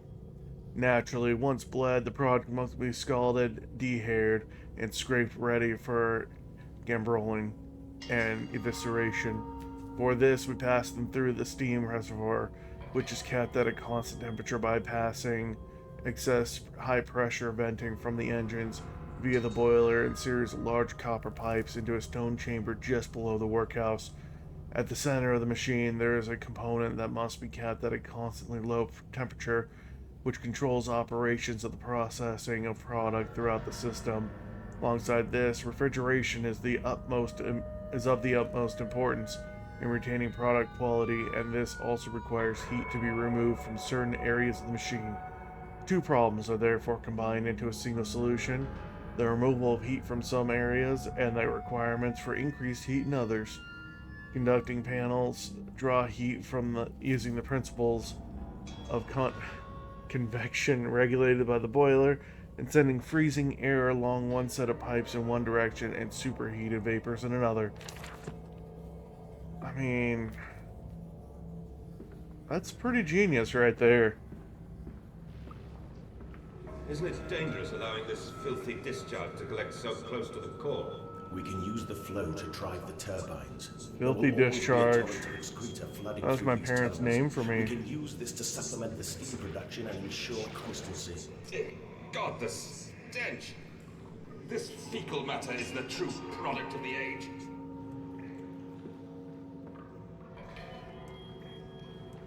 Just imagine this, and it's like after 150 years of McDonald's or something.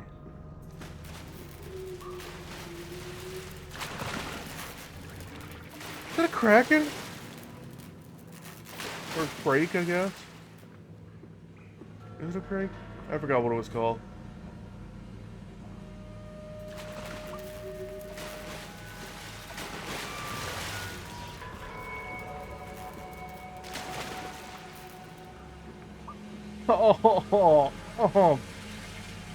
Oh no, gross.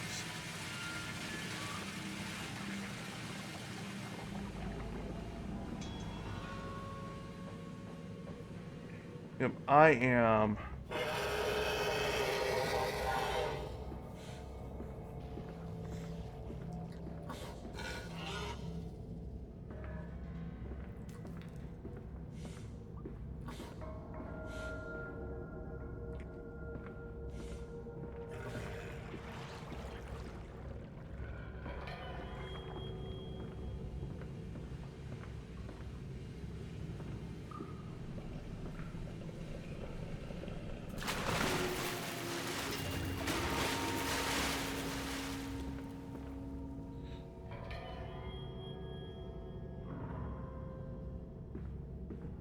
You know,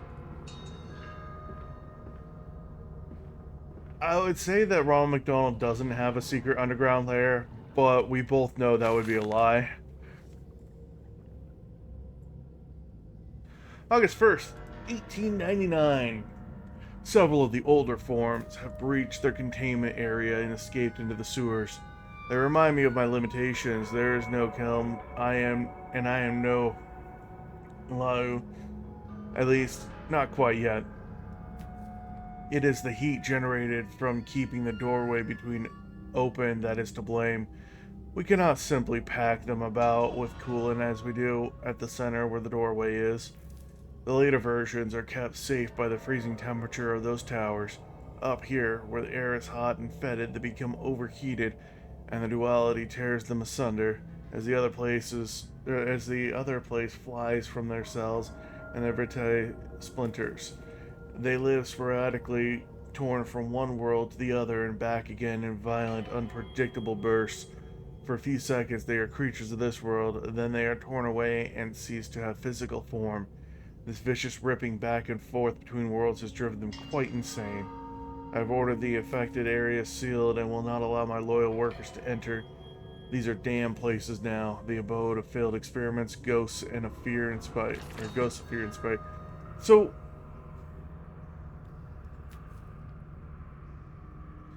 So, wait. I'm down here now. Okay.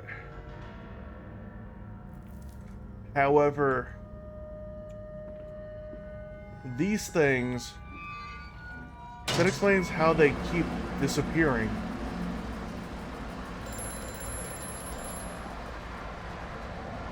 Faster, Mandus.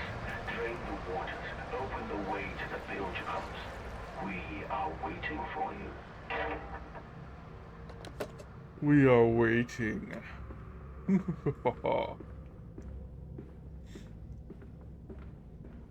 Couldn't sound any darker for sure.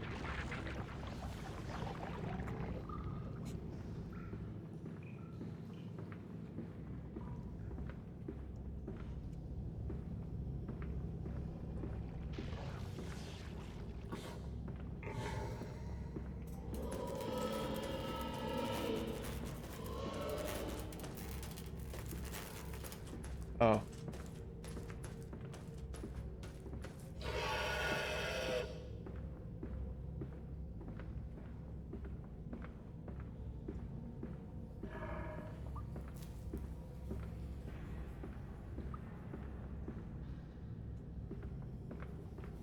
Gross.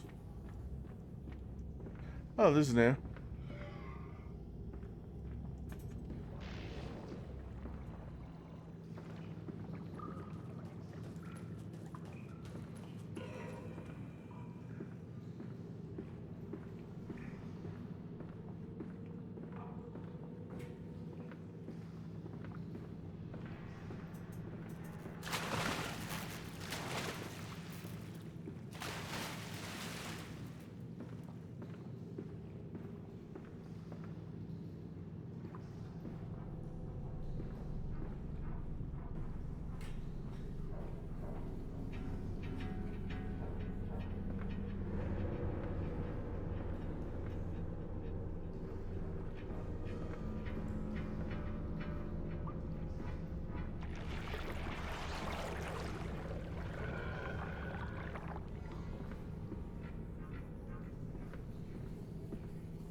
This is a random place for this. But we can save them. We can set them free. We can replace a rotten old world with a clean new one. Mr. Sanders, you sound every bit the fanatic. Well, how can I be otherwise, Professor? How can any man of ethics simply stand by and watch this world drown in its own excrement? And your engineer, this visionary with whom you embarked upon this course, does he share your views? Indeed he does. Indeed he does. The poor fellow has seen it all before. Now, this is not the first great civilization he has wept for. And so you set about things immediately upon your return. Naturally. These things cannot be left to rot upon the tree. And sponsors were remarkably easy to find. I tell you, Professor, a trail of greed brings rich men to your door like pigs to truffles.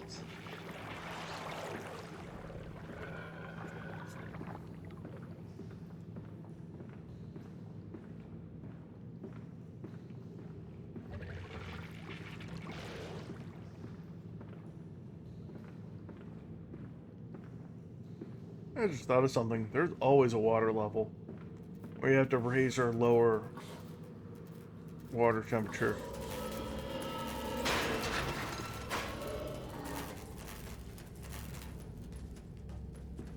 Or water level, I guess.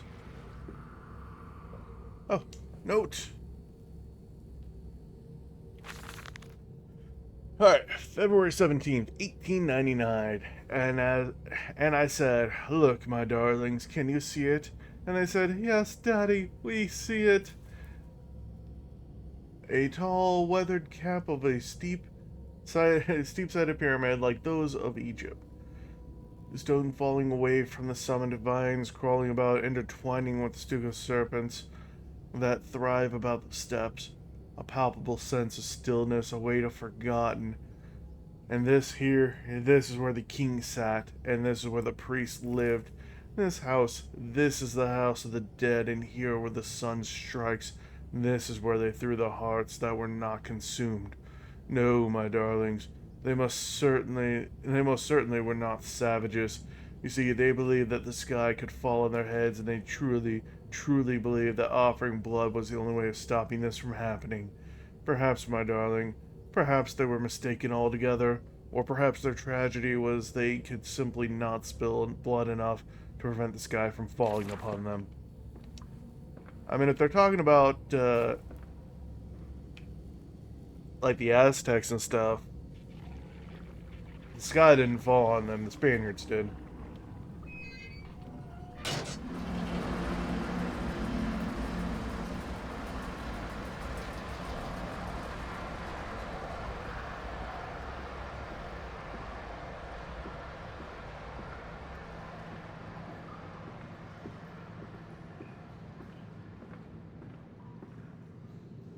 Gross.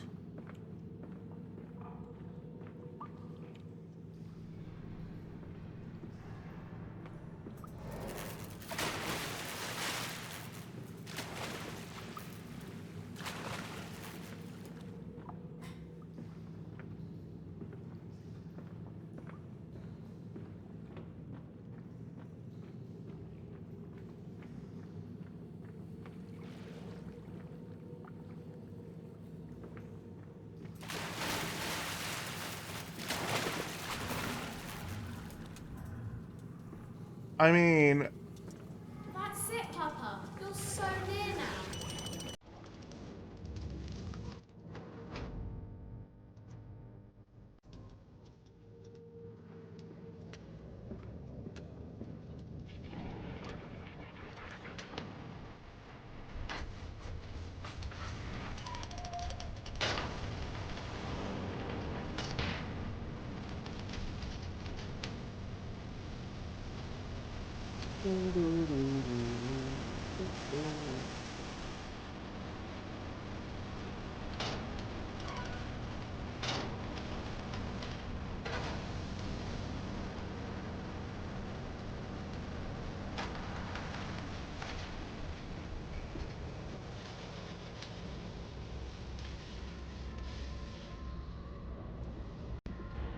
fantastic.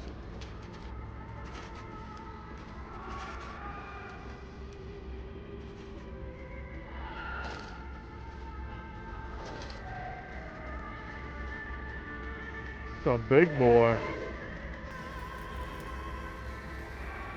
A lot of big boys.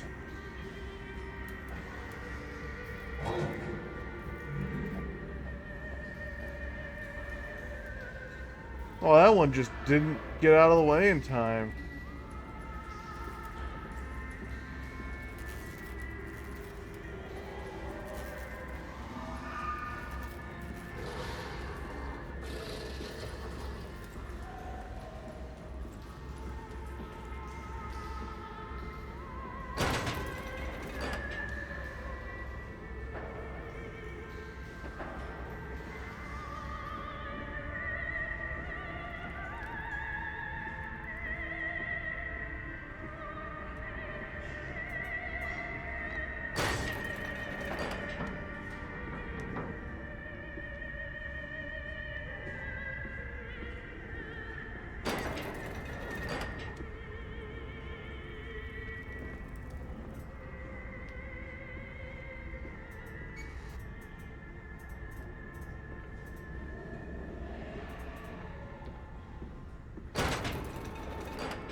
Not gonna lie, if I were a mad scientist creating pig machine things, I'd listen to this music too.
I am going down the ladder, I think.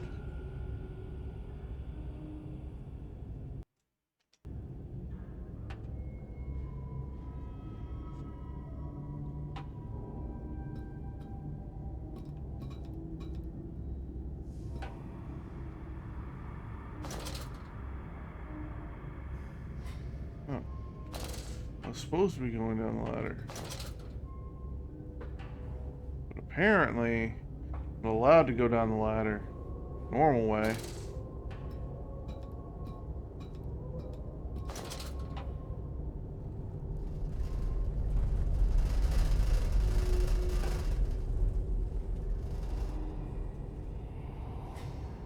Anyway, that's the way I'm supposed to go.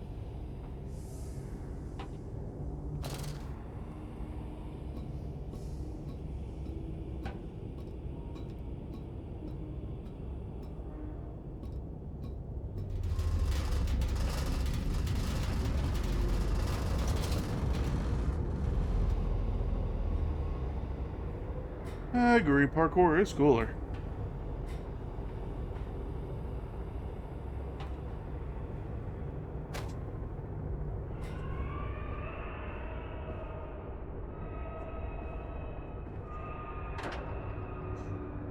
Think I got hurt one too many times.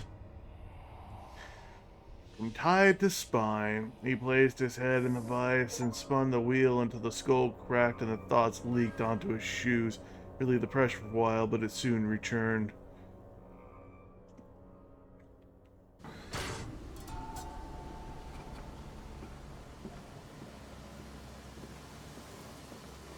You seem to have undergone quite a profound conversion in Mexico, Mr. Mannion. You could not have seen it yourself and not, Professor.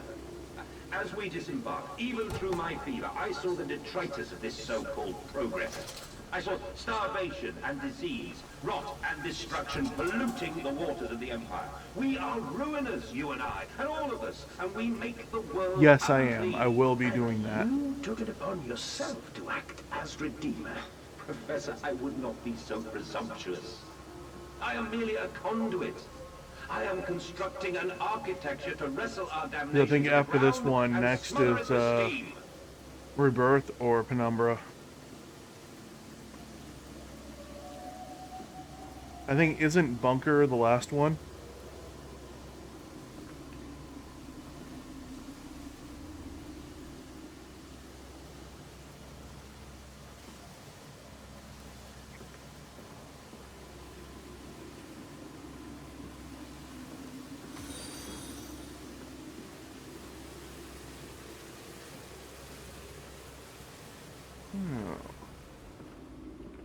He's here! He's here! Who's here, child? I said you'd come. Yes, yes, you did. Maybe. I don't know. I should check out the journal entries. Fair enough. Right. The factory offices, all the suggestions of a large workforce, yet no actual signs of life. It is every bit as if someone has attempted to carefully create the illusion of a working factory complex. Yet this facade, when examined closely, is clearly just a falsification. But I must put aside my anxieties, quell the unease that hits my stomach, and continue on my path. Pumping station. It appears to be some kind of fueling station.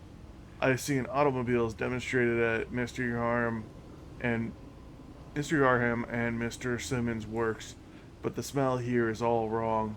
This is not petroleum, of that I am sure. Everything suggests to me that this machine must be significant in some way. Holy orders. This church is connected to the plant. How odd. However, it does suggest another route into the main part of the facility. Given the locked doors around the fueling station, the truck blocks my way, however, almost as if the saboteur knew that I might consider this alternative entrance. Wonder why? A strange container. This canister looks as if it may feed the fuel pump I saw earlier. It certainly carries the same fetid, unholy reek. I will not think of that which I saw pass me in its cage. I will not gaze again into that dark machine room. A more immediate task presents itself, and the opportunity perhaps to gain access to St. Dunstan's. Fast getaway! Dear sweet Lord of all that is good and holy, I must make my escape, grasp this container and its putrid contents, and flee this place before that creature, that nearly man, returns. I will head for the church. Surely such an abomination cannot follow onto hallowed ground. Ah, that's what you think. Inside St. Dunstan's.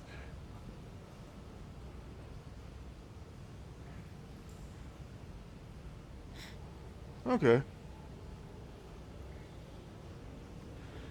We sat here, I remember. We sat in our black, and we mourned, and we prayed, and we bowed our heads. How I hated God then, how I spurned him. If this is our Lord, this pig who robs me of my wife, then I refute his embrace. I will carve a new God for us all. Such madness, such a fool I was, if such blasphemous ravings had remained within me, I would be doomed. But even here, I feel the machine throb beneath the flags, and I know my path awaits me.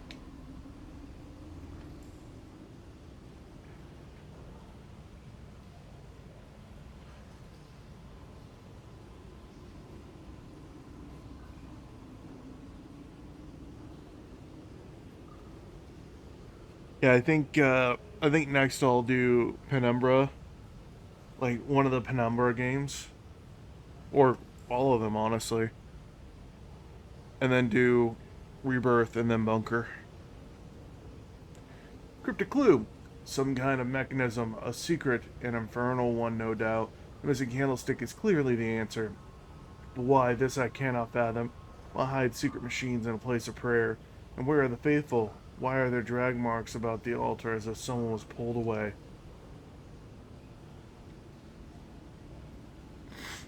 Yeah, pretty much. Why did God let my wife die?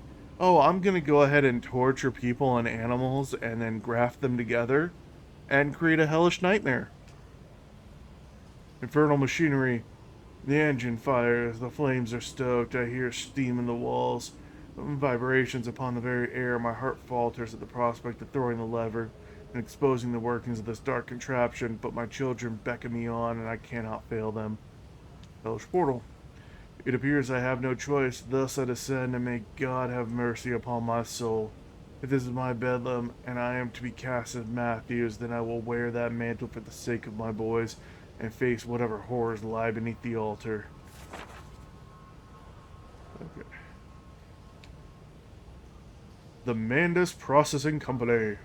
My soul shudders at what I have seen, but at last I have reached the main part of the factory. Now onwards, downwards, to find those floodwaters and drain them away. Like Moses, I will clean the waters and lift my little darlings clear of its vile cradle. Okay, the fact that he keeps calling them his darlings just is weird. Lily's arms are made of steel. Lily's arms are silent. The pistons are silent, the plant is at rest. I must poke the hornet's nest to open my way. I fear the scale of these engines suggests a far greater works than is visible from the surface, so my friend must be correct, and the larger part of this plant is underground. We are close to to the Thames. No wonder flooding is such a risk. The fires are stoked, assuming the same architect is responsible here as with the chemical plant. I surmise that a centralized control system regulates and operates the pistons. Should be a simple matter of finding it and hoping the saboteur relented after simply extinguishing the fires. The ascent continues. What did that dark voice instruct me to do? Onto the pistons, into the tunnels, and onto the bilge pumps. And if the doors should be locked, I have to find another means of descent. I cannot trust him, but my path is set. I shall ignore those noises, that snuffing, those shuffling steps below me. I'll brave whatever lurks beneath, and I will save them. Sabotage! Bruised and battered but alive, I had survived the saboteur's best efforts. He and I are now locked in an epic struggle. But I am driven to find my family, and I will prevail. Ignore the madness about me. I do not consider what cruel and unspeakable acts have been committed here. Find the way to the village, drain the flood, free your children. The centrifuge. It's some form of bizarre mixing device for chemical compounds, and it positively reeks of the foul fluids I have seen too often before. It is clearly a compound, some volatile bastard of two composite ingredients. I should wager I would find them close by. A heated brew. I have the compound. It hisses and steams in its container like some living thing, a witch's jelly to burn and corrode. The container is made of glass, a strange choice unless there is some particular reason why the metal that pervades everywhere else cannot be brought into contact with this so-called compound X. I shall investigate further for clues. Maintenance access. There is clearly another passage beyond the locked gates. It seems I have a choice of approach. The padlock is old but firm, and after that I cannot fail to summon the strength to break it open. Perhaps I can find another way. Flooded tunnels, my mysterious friend is correct. The sewers are indeed flooded. To descend further, I will have to find the local sluice pumps to drop the water levels. It smells almost unbearable and makes me gag. Why should the saboteur have flooded the temples, though? What did he hope to achieve? Amanda's Postdiluvian? That's done it. Now I can enter the strange decontamination chamber once again and move onwards. The waters are pushed back, making the way to the village clear, where I can divert the remainder of this filthy torrent back into the Thames where it belongs and clear the path to the center of the machine. Aw, dude, you put it in the river. Why? A nest of wretches. Dear God, a whole nest of these foul creatures? No, mind, my instincts have drawn me thus far, and I am sure that somewhere in this dank complex is a means of further descent. I will not see their faces as they go about their dark business, and yet I watch them sleep and eat and play, and they are so very human, so very childlike. I will not think of what I have seen, of the chairs and the cages. I will not think of how such monsters may be sculpted. And the pump rooms. These must be the bilge pumps. I am at the heart of the saboteur's efforts. In order to keep his flood in place, he must have disabled these vast pumps, but he was clearly rushed. Thus far, he has left most of his work incomplete, his clumsy efforts reduced to simply switching off all he could find. If I can locate the controls, the remedy will be simple. Okay, there we go.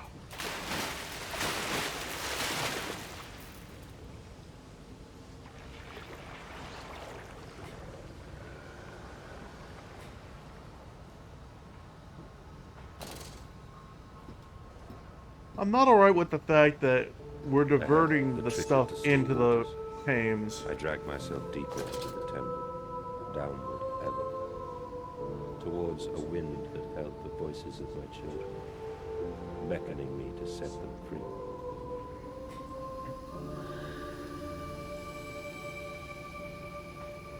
Ghost!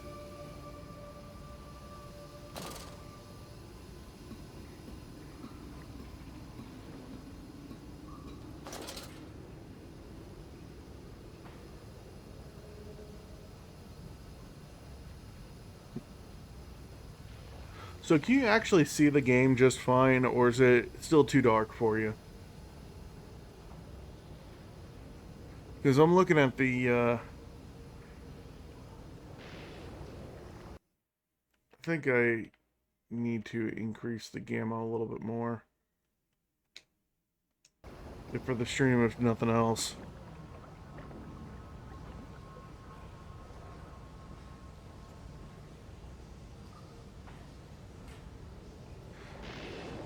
Yeah, it's not dark on my game.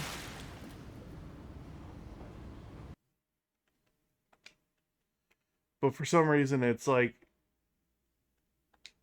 there.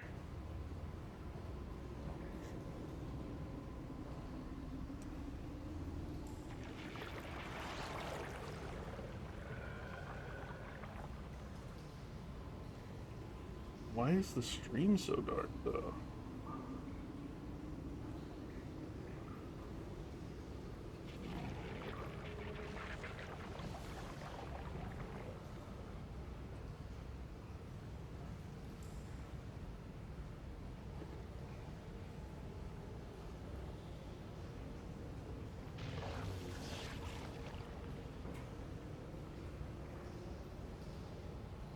That they are.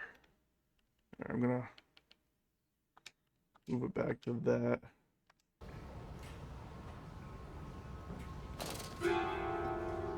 Oh no!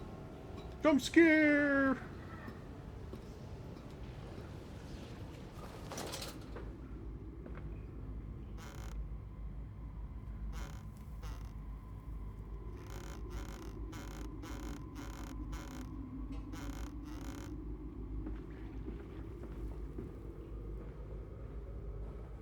I wasn't having fun.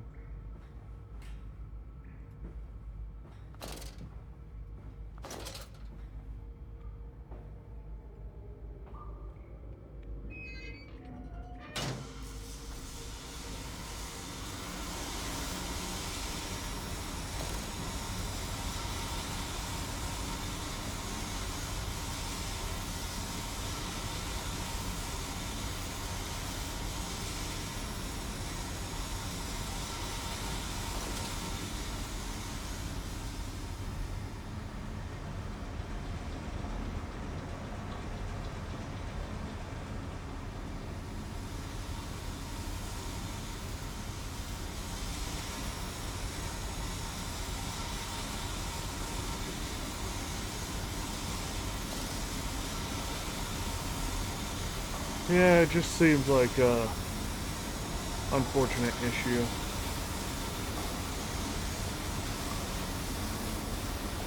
Oh.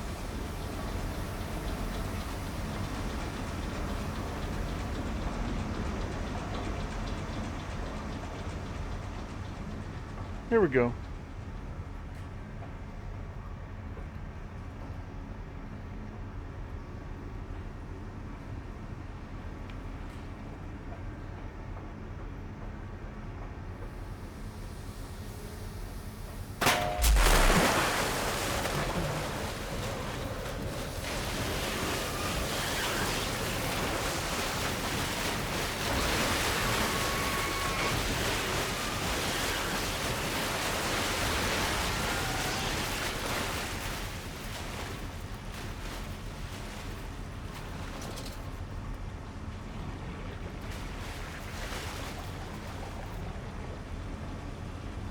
Well then.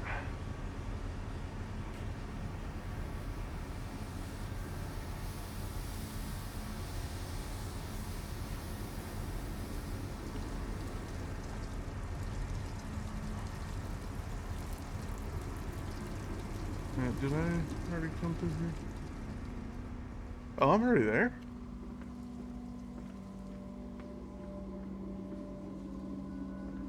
Oh.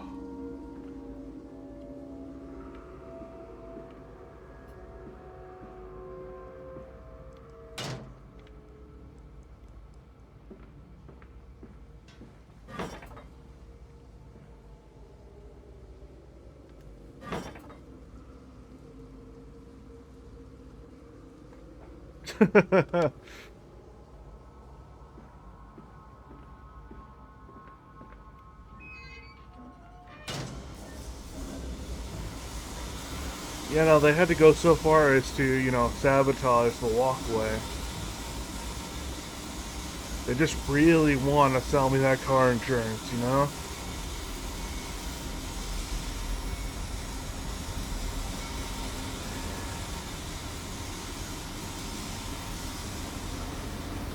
This way.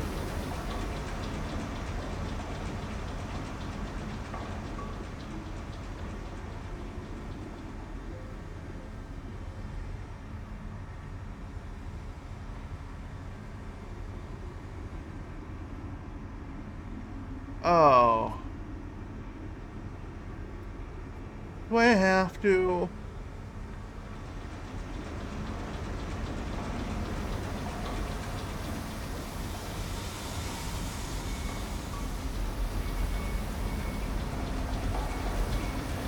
Yes, I do.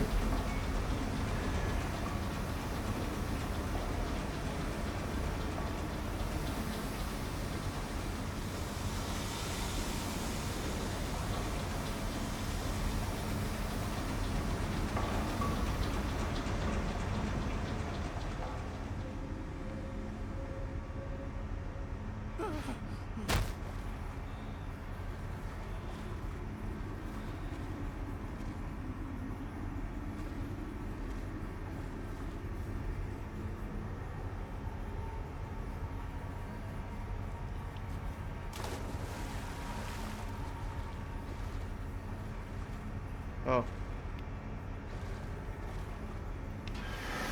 Boy, I hope that is a rock I was throwing.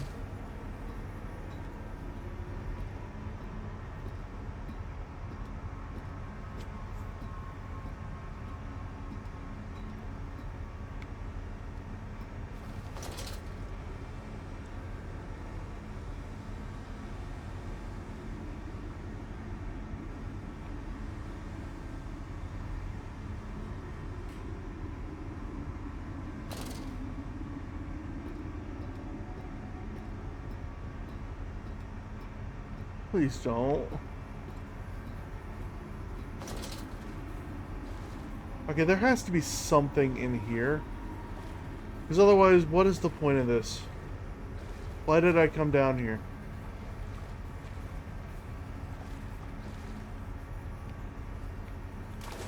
Yep, that was not a rock.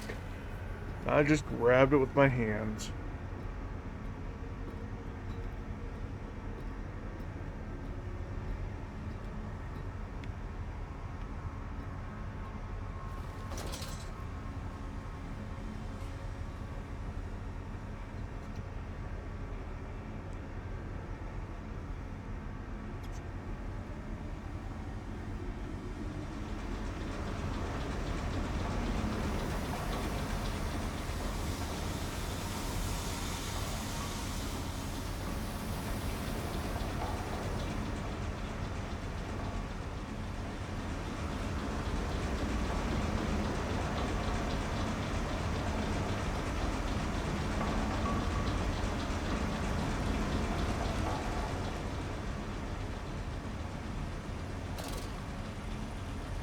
Oh. I can go deeper.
The children dancing.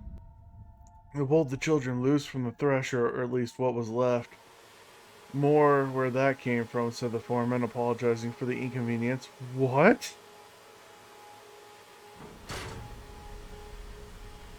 Okay.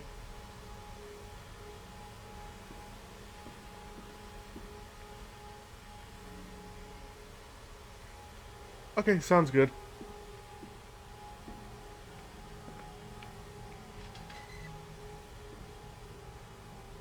Alright.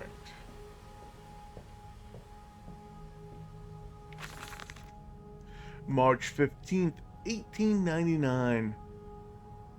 Curled into my bunk, all sick and sweat-ridden. They cleaned my room about me, but I could only hear the voice from within that gentlest of stones. It sings to me, and I dream of a great machine. We will build a new world from the ruins of the old. We will plant flowers in the rotten rib cage and let them grow to hold the sky from falling. I remember how it whispered to me as we rolled sick and heaving. And I remember when we pulled into Southampton and we both wept, for it was every bit as much a desecration as it had been sung to me. And then we came to London, and I set it upon the mantelpiece, and went into the house and gathered the servants and set on recrafting them. Then I went into the garden and buried these tiny shattered skulls under the weeping bulges of the rhododendrons. At least the tiny skulls were someplace nice, I guess.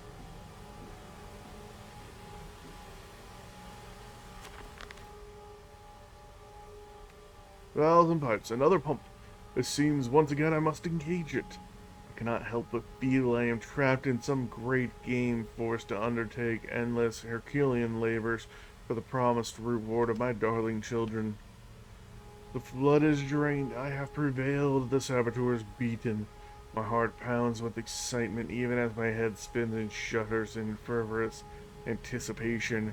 How this machine now throbs about me, sensing its rebirth is imminent. The final descent beckons me to enter as Lily once lay on our wedding bed and summoned me into manhood. What? And when they first said, "Daddy," my heart was molten as if blood frozen upon the ground were held to the sun to thaw and slop. And they were inseparable, always together, one soul and two bodies. My love was all-consuming. I would die for you, I whispered to the sleeping faces. I would kill. I would set this world to ruin to protect you. I have fought through dark tunnels, great engines, and foulest of beasts. I set my covenant and drained this flood, and I am come for you now, my darling boys. This dude has issues.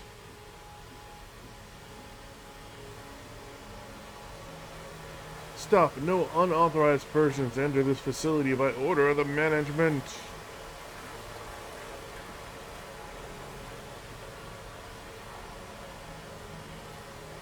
Let me speak to your manager.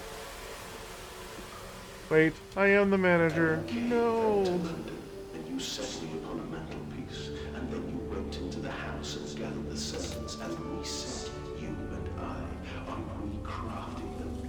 And then you went into the garden and buried those tiny shattered skulls alone. Yes. That is what I read.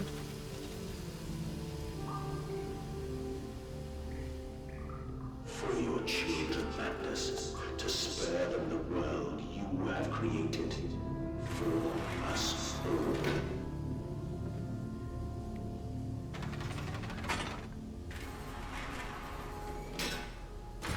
Elevator go down the hole.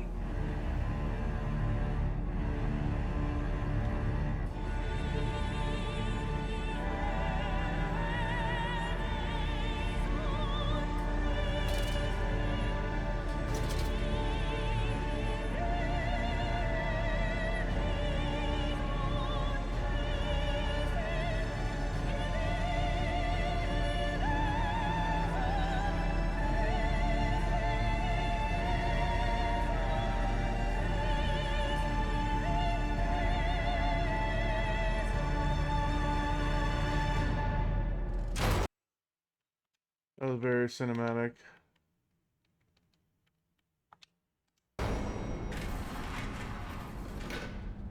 Oh, dear God. Dear Christ, what is this place?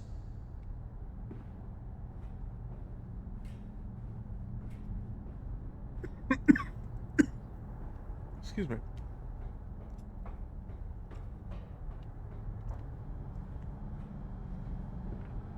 I tried so hard.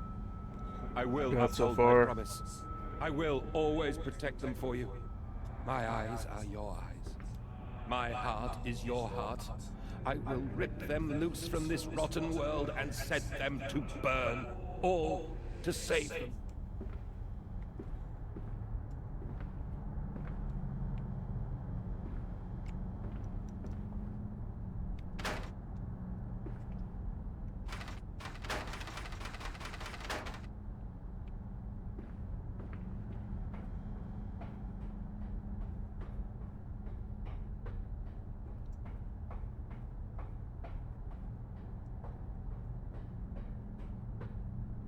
Okay.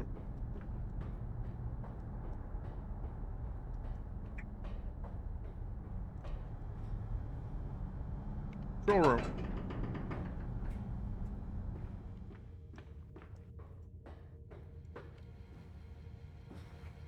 And they feel no pain. The process is completely humane. Humane, Professor? That we judge the acceptable level of suffering by the human condition. Ask the beggar, Professor. Ask the orphan. Ask the whore. Ask the starving, Professor. The weak, the sick, the filthy. Ask them to define your humane.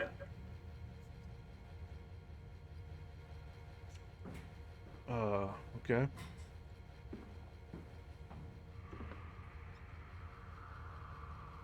All right.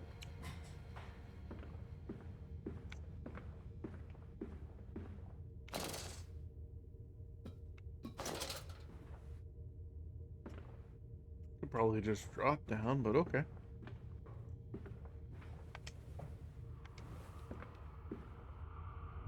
Not with this one.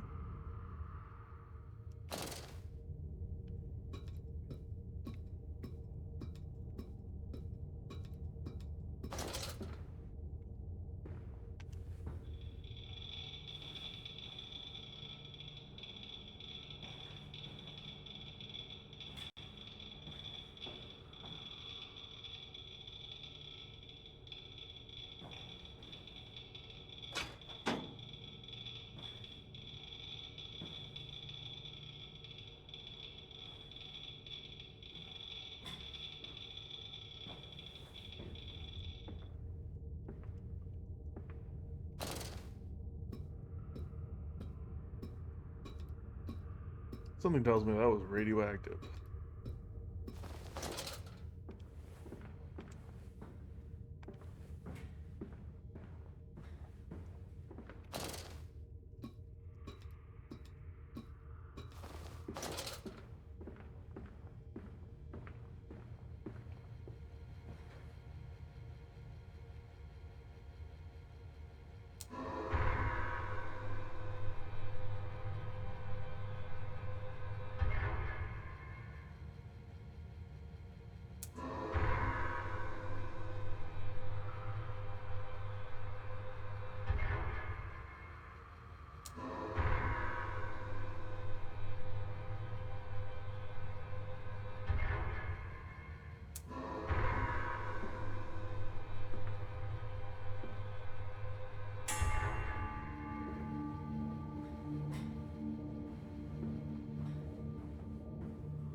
Quickly, quickly, the air is thin. No water, voices turn, no madness. They suffocate, they suffocate.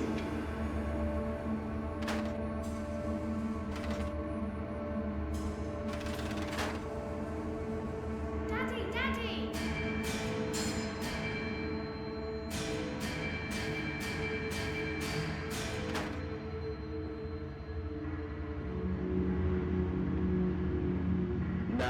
Landis. Set them free. Set them all free. Okay. I'm about to commit an unspeakable crime against nature.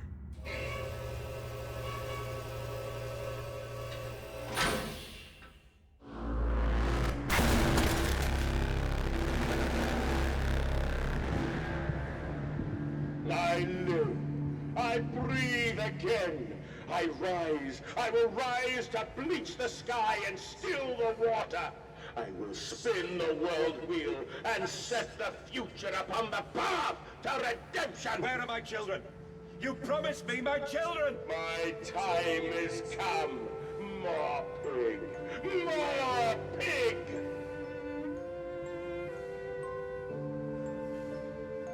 Boys. Boys. I'm sorry. I'm so sorry.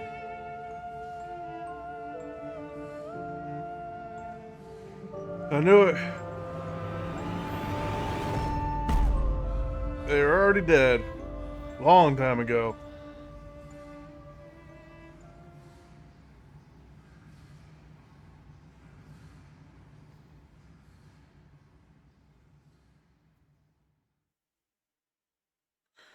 Mandus, Saboteur. There are feats of engineering contained herein that would make even those clever fellows at the Institute reel with envy.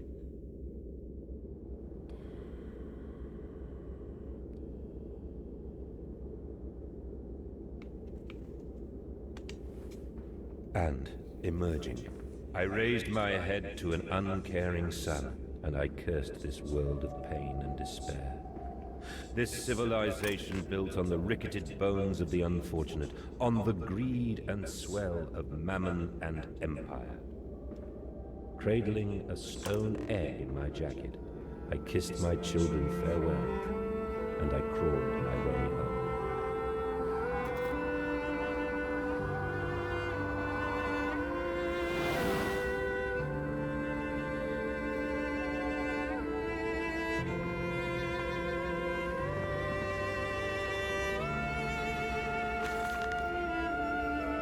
December 1899. Can a man construct himself anew? Can a man, on realizing who he is, on what he has become, tear himself apart down to the bricks and begin again? Are our souls just this? Tiny cogwheels and clockwork and intricate machines to serve a function that, upon reflection, we might set to a new task? Can a man, defined by his actions, defined by which he now finds abhorrent, set to sabotaging this body, his machine, until those children of his soul turn into new motion, and he may awake to a new sun, a new year, a new century with hope in his heart? As I reach my hands to the exposed wires, I ask myself this: is redemption possible for such a creature as I? And if not, then surely better to die amongst my creations than to continue to live as a monster.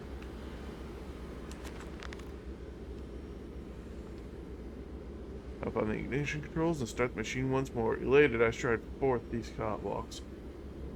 I'm coming, my darlings. We'll save you.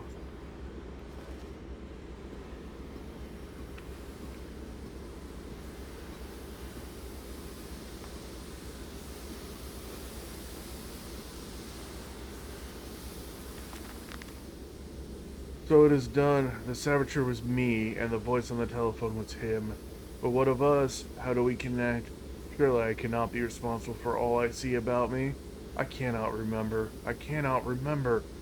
All I can grasp is a moment when the world split into two pieces, and the innards of humanity fell from an orifice, torn agape in my new, bifurcated heart.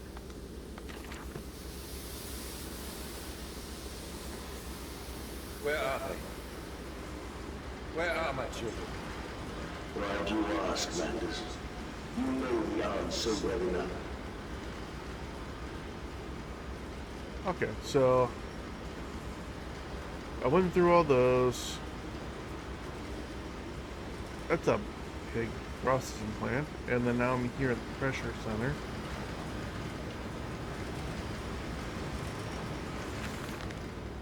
August 31st, 1899.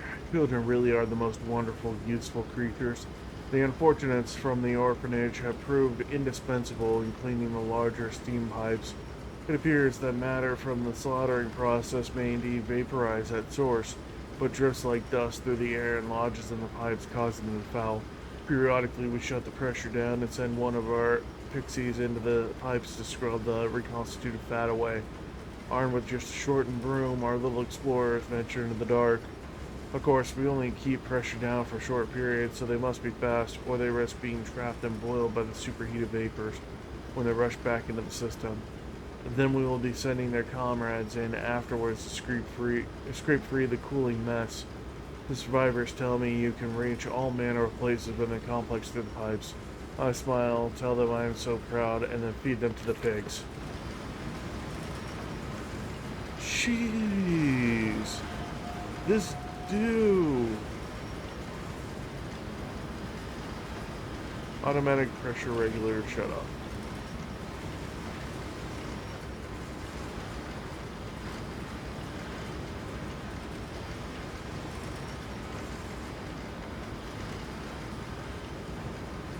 Huh.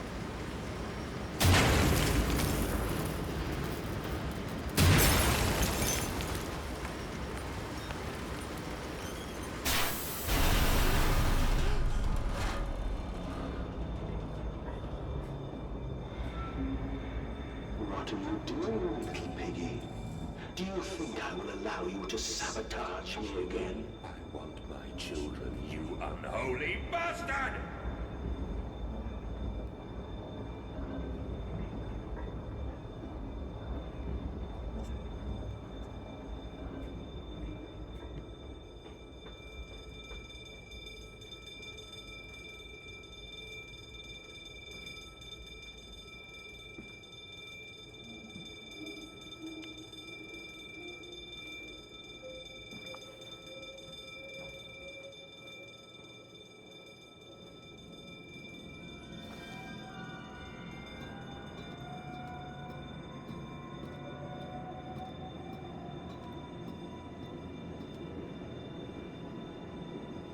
Will it hurt them? A cleansing fire always burns, little Mandus, but it purifies and it makes anew. Did it hurt to carve out the fevered flesh? Did it hurt to cut free the gangrenous foot? Ask instead this. Can we save them? When did I say that? That is not me. That is not me!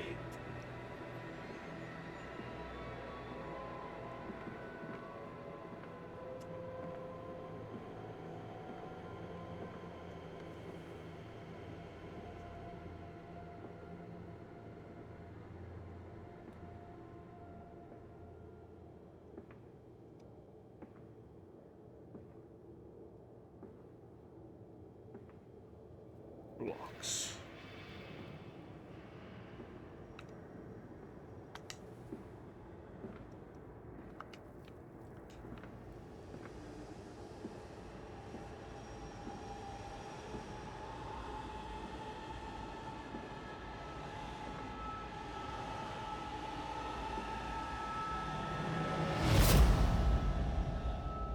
Got super hard to see.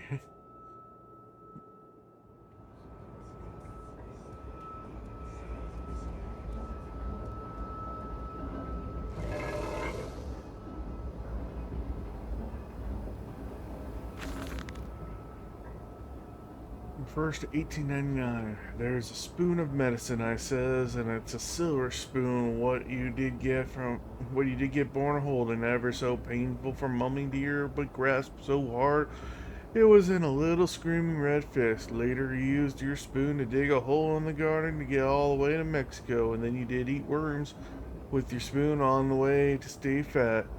This spoon was the same you gave to your twins. Then you used it to dig a hole in their clockwork souls, and you ate up their hearts like soup on the way to keep you fat. Fat little mole, where will you dig next? I ask you and your little spoon, silver spoon made from the silver spine of your children and wrapped in the hair of your dearly departed. dear sweet Jesus, my darling Lilibeth, what have I become?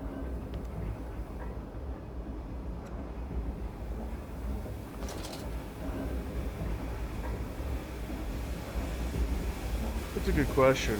Questions like that deserve answers. That is steam.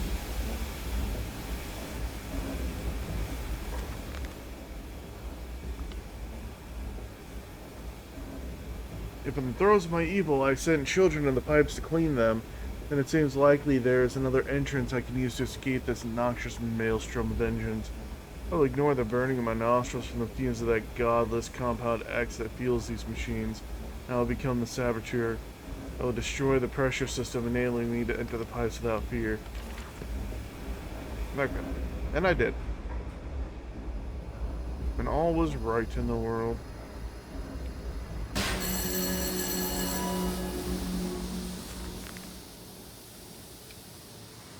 The pressure system is indeed the Achilles heel of this facility, something I clearly did not realize in my first clumsy attempt at sabotage. If I reroute the steam, I can wreak havoc. Yes, I can.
Ow.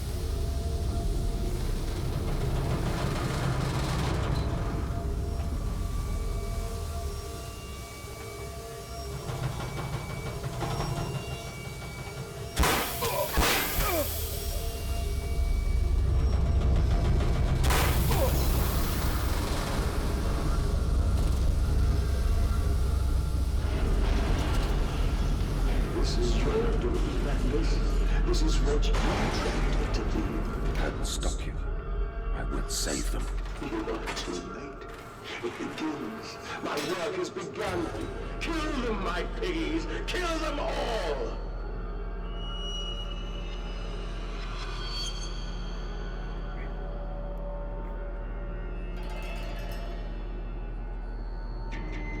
Anything to save them. Of course, all the offal we cannot sell from our system is donated to the workhouse, making them perhaps the best fat and unfortunates in the whole of London.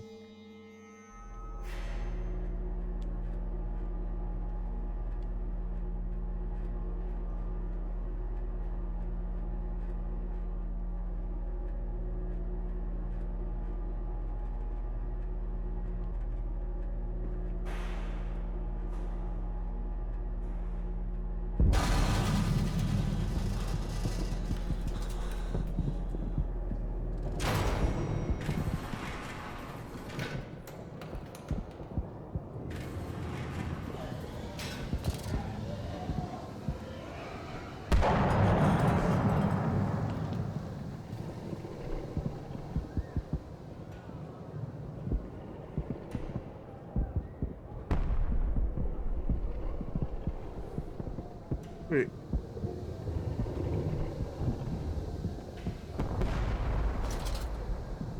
That's people fighting the pigs.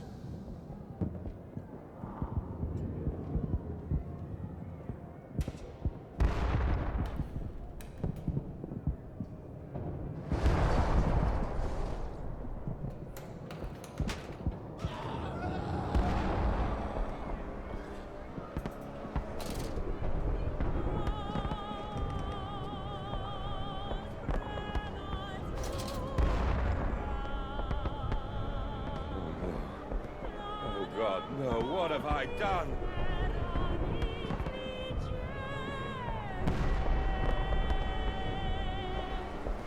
Apparently got a dude killed.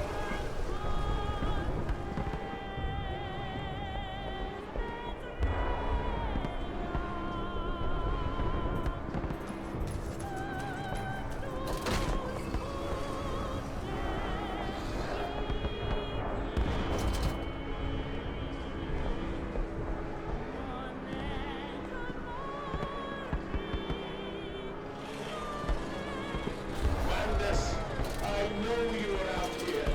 I own this city. I am this city. No! This is not what I meant! This is not what I meant at all!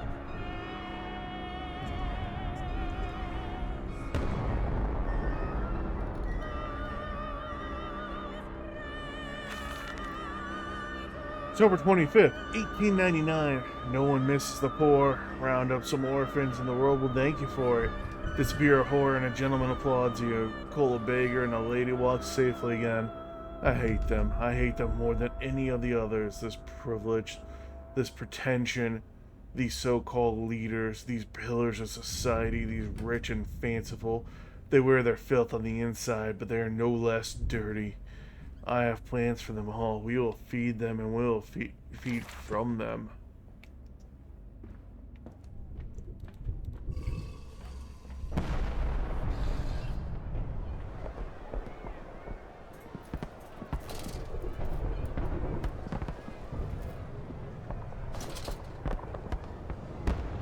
Redeem yourselves. Redemption is at hand. Enter the cleansing and set your souls free. For you are born into filth and will die as pigs. Only through my redemption can you ascend to the skies and claim the heavens as your kingdom. Fall on your knees. Ashes, ashes, bones and ashes.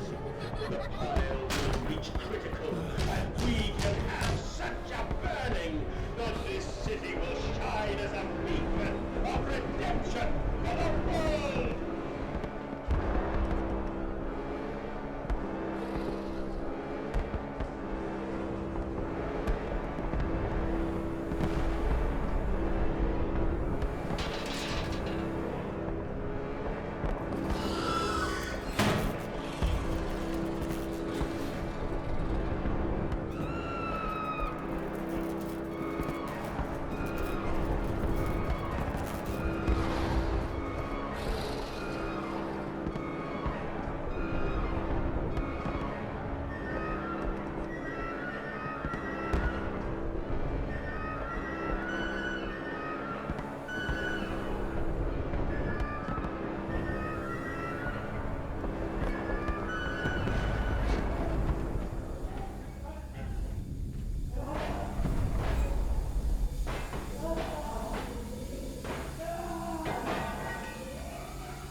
Do you hear me, Mandus?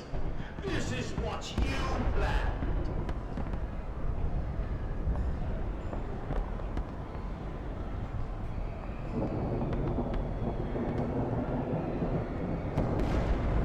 Areas for horses only.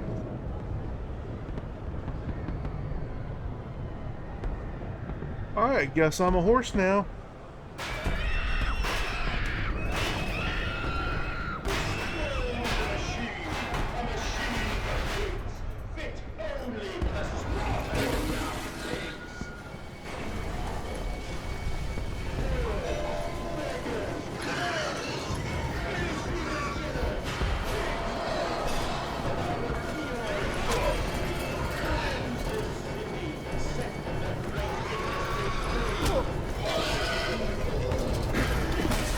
Ah.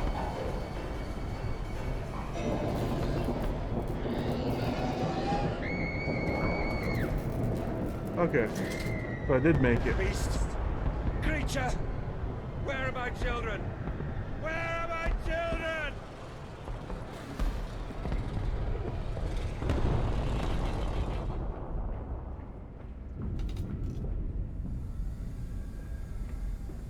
Is there a random elevator?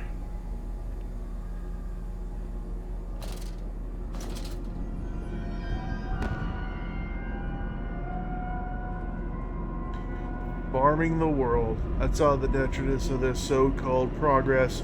I saw starvation and disease. I saw rubbish floating in the harbor. We are ruiners, all of us, and we make the world unclean.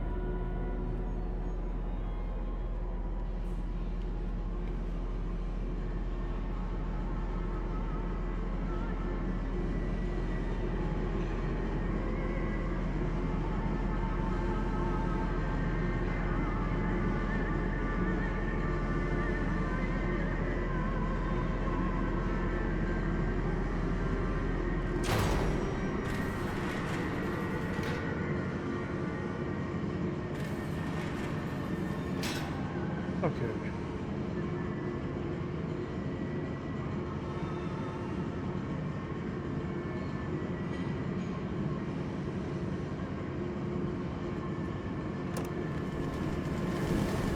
So I figure I'll be going to just about every part here.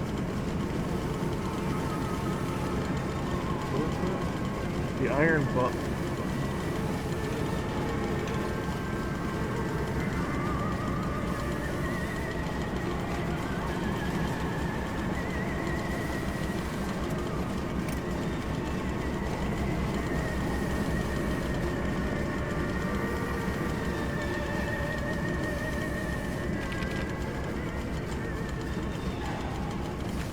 There we go.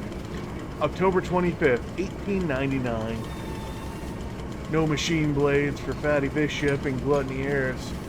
Prime cuts for all for the sorting bins.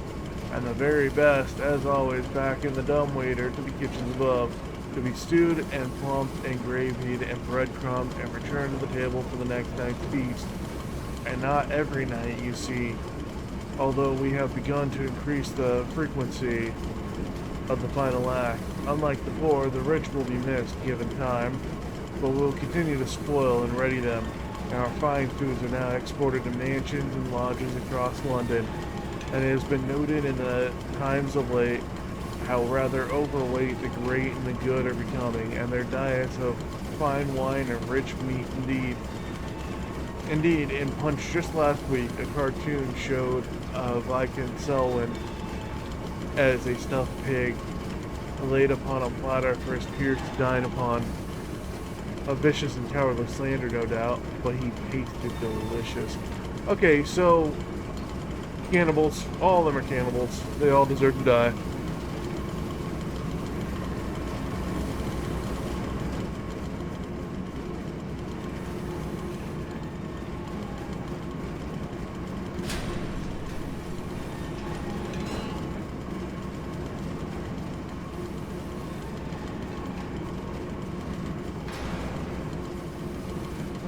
What's up here? Because that looks important over there.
Will they be free? Yes, my friend. Drained and bled and freed from the prison of the flesh. Free to ascend as smoke to the stars. And the good? The word? How will we save them? Show me these worthy, Mandus. Show me these good. I do not see them.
I did a thing.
Oh, is it slowly flooding?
I know you, machine. I know what you fear. I will rain excrement into your very soul. I will destroy you. You All the are too excrement. late, Mandus. My great works are almost begun.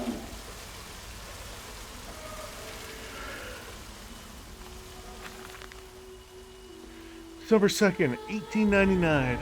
Walking away from those temples, that small pile of stone under the rhododendrons, skulls of innocents under the loose clay, headless rib cages in the cool stone behind the altars, 3,000 miles apart. I trace back my life to this instance. Rain channels eroded in ancient stone. The toxins are already in this damp, this falling water. I hack and retch and vomit into the sink and grasp the bowl with both hands and stare. There in the plug hole, as clear as day, a toy spine, clockwork and intricate like a child's spine, but clockwork. How could that be? How could a child's spine be made like clockwork? I watched carefully and placed it on the mantel. By the egg I laid myself onto the garden where the children's skulls are buried. I call it my Mexico.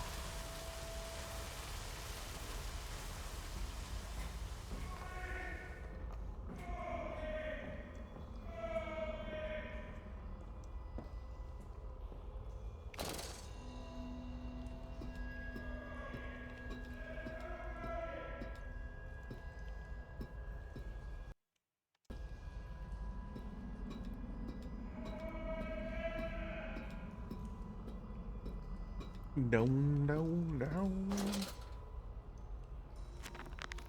Okay. Oh wow, there's a lot. Uh, all about me, the thundering of machines, the blast of boiling steam I cannot pass without fear of scalding. I'm a lobster, cracked. My circulation stagnated, my vital motions impeded. The steam will boil my hole unless I can find a way to shut it off. The pressure regulator, some form of steam regulator. I'll wager if I disable it, the damage caused by the rushing steam pressure could be catastrophic, certainly enough to force a temporary stalling of this entire engine. That should cause the steam pressure to drop. Mandus, you clever old goat. I can feel this horror, this grief, this betrayal boil into fury. I will not stand, I will not be undertrodden. If this machine is my heirloom, I am the overman. Into the pipes and out of the engines. Now quickly through the pipes before the pressure returns and they fill with boiling, corrosive steam. I sense the machine snarl itself about me, its unholy, inhuman mind coil and slick and send its dark tendrils through its conduits to repair the damage. I will return to the streets. I will fetch help, and I shall lead the people upon the factory, burn it to the ground, and seal this evil place underground forever. London's burning! London's burning! God forgive me, what have I unleashed? I stand and smell the burning city. I see ash upon the wind. I hear the roars of the sickening beast and the screams as I fall upon the city and drag its people below for the slaughter. Now I begin to understand what the other component ingredient of Compound X must be. And I also understand this. It is my responsibility now. I must find a way back to the heart of the machine and complete what I started. Streets and alleys. There are too many of these damnations, these beasts loose upon the street to have all come from the engine rooms. As I emerge, I count 3 of the damnable pneumatic lifts, which suggests the machine has been planning this for some time, smuggling routes to the surface all about this neighborhood. If my bearings are correct, beyond the alley I should stand directly over the ignition rooms, and I'll wager that if I find a pneumatic there, it will carry me back to the machine's heart. Counterattack. I have returned an angel of vengeance, a saboteur once more. I will find a way to stop this vast enterprise's slaughter. Enough destruction upon the heart before confuse the machine, enough to lock it, spring its locks and secret doorways. I must cause it great shock, stab its eyes, poke wire into its ears, or poke hot wire into its ears, hammer to its teeth, and push glass into every orifice. Then it will gasp, and in that gasp, I will scuttle into its throat and stab its heart from the inside. At the spark plug, this electrification must be lethal to the touch. Now to confound the machine and flood the system. This time, not with sewage, but boiling, sparkling liquid death. Coolant pumps. I sense an opportunity. My first strike, impeding these cogs with a large enough object, should jam the flow of coolant, causing a pressure buildup that will split the pipes and rupture the tanks. And a path to the trippery. It is critically injured now. I'm sure of that. It jeers no more. I feel it shudder around me, a wounded animal pressed flat to the ground. I feel it is afraid of me, and I hate it all the more as I hate myself for unleashing it. My head pounds with blood, my teeth vibrate, I retch and burn with fever. I am an angel of death descended to smother the firstborn for the death of the two that come after. Okay. I am here again, at the foot of those stairs. Towards the red light of the nursery, sunset in the window like a bleeding sky, the horizon a slit throat, the seeping dark to drain the guilt from us. I am the jaguar-faced man. I am the feathered serpent. This priesthood is mine.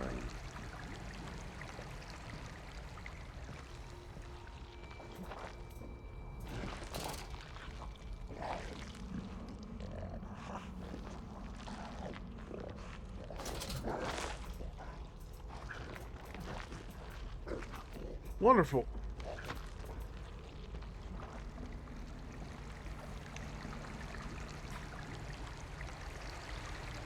I can meet him, your great engineer. How marvelous. I must say, Mr. Manders, my excitement is almost unseemly. Yes, I can see that. Step this way, Professor. I will be right behind you. Manders? Manders, where the devil are you? I can't see a damn thing. Manders! We are the pig, Professor. We are all the pig.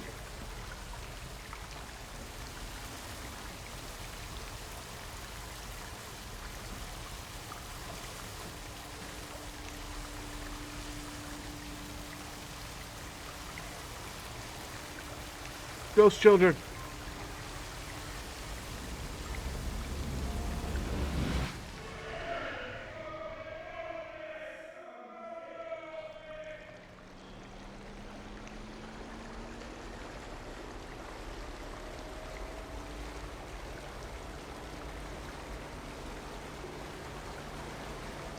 I climb in stillness now.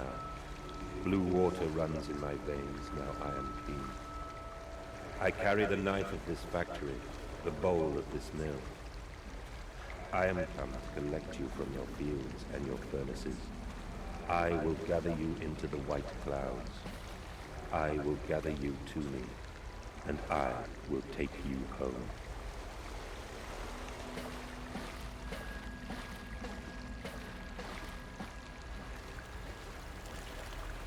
That's blood.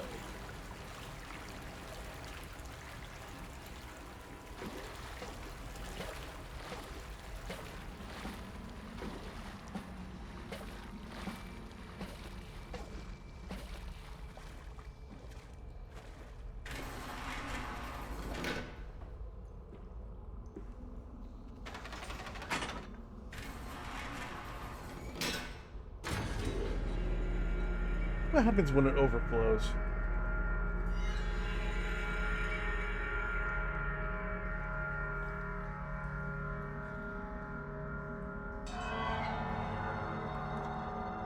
The veil lifts, the bride is waiting, and in that instance, cradling my children's heads in my palms, I knew I had to unbuild what I had constructed. This machine was ever mine, and it fell to me to redeem it and myself.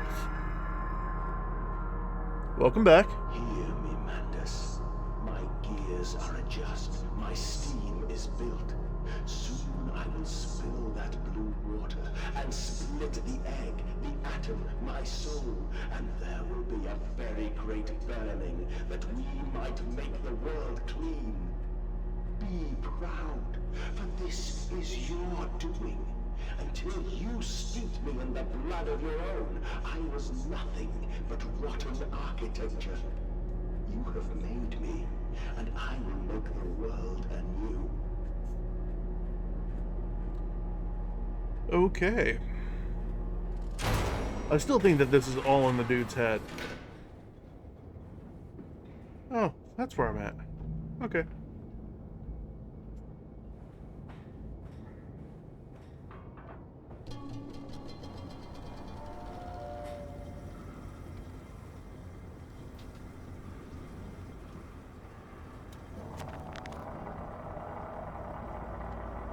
Okay. I walk tunnels where no man has trod before. I am sure of that. It is just me and him now. Frost forms on my coat sleeves, the deathly still and the freezing air tell me I am close.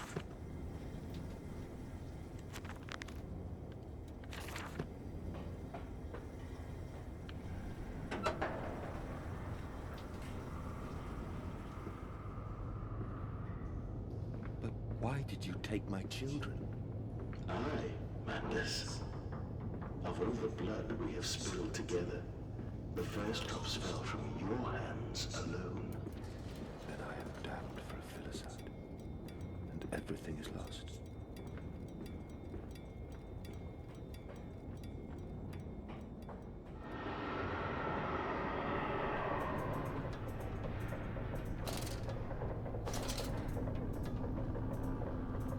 And this processing company are going distribution tanks, maintenance access.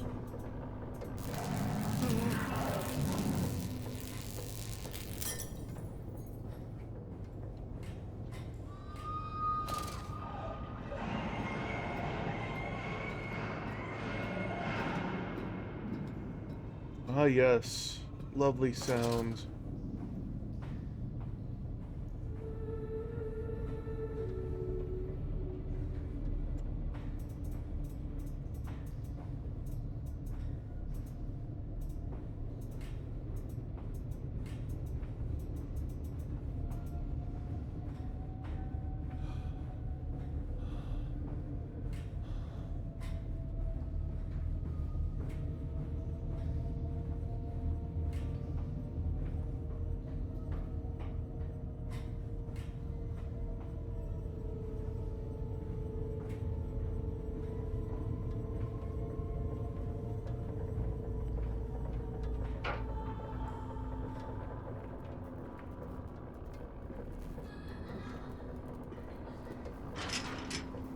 Cookie ghost children.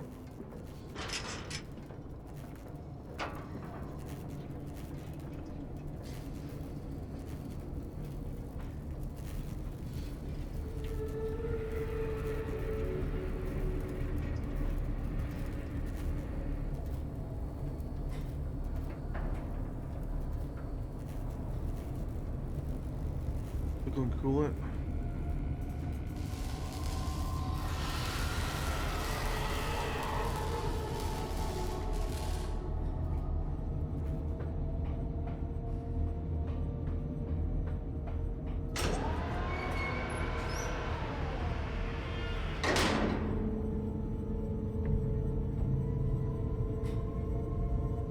What is it, boss battle time?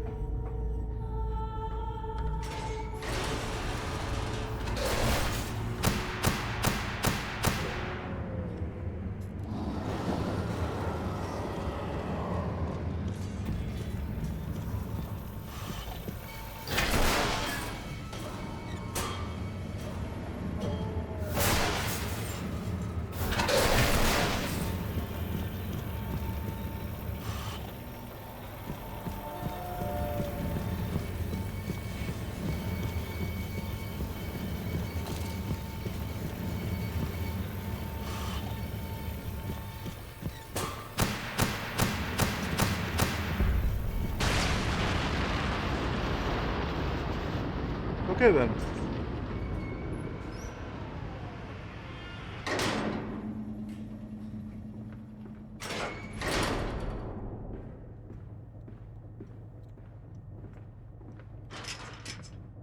No.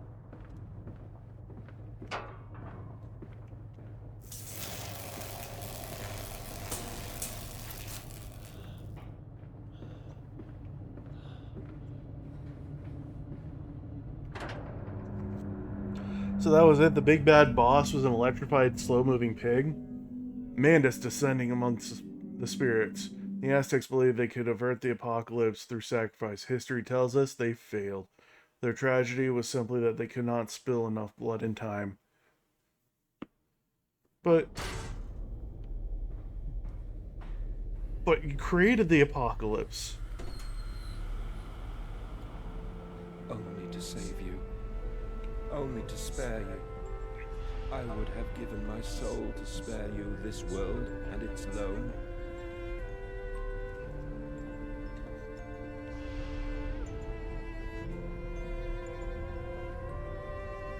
Oh, my children, my children, what have I done?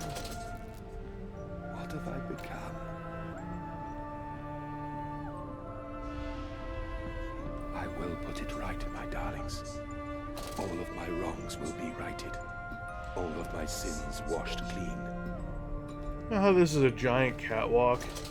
This could have easily been solved by a flight of stairs, instead of just a bunch of ladders. I love you, my darlings, and I am sorry. I am sorry for all Oh! I have done. I simply loved you all too much for this world. I haven't really found very many documents.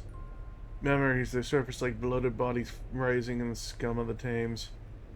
I looked at them, covered in the blood of their dead mother, little piglets swaddling, and my heart at once was filled with a great love and a consuming hate I could never have imagined. At that point, did my soul split creating him? Was this the egg of my soul, the moment the great clock began to tick? If the only path to redemption to join us together again, to make myself whole, to close the great circle and take that man into my heart once more, and forgive him and myself as well.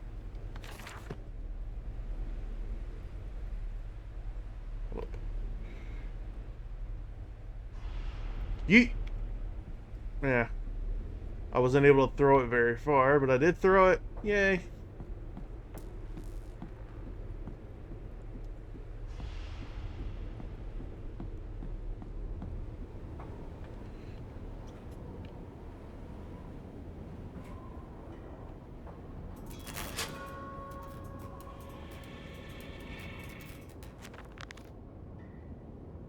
Mandus is alone.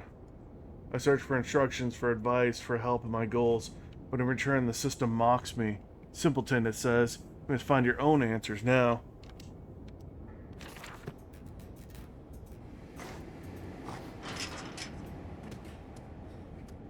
So I'm pretty sure that was like the last thing that my kids ever touched. And I just kind of threw it. Put aside your misguided crusade and let me save them. You may hate me, Mandus, but I have seen the future, your 20th century, and let me tell you this, a far greater slaughter awaits you there. I seek to save the world by blood now, before millions fall beneath history, pushed under by blade, bullet, and gas.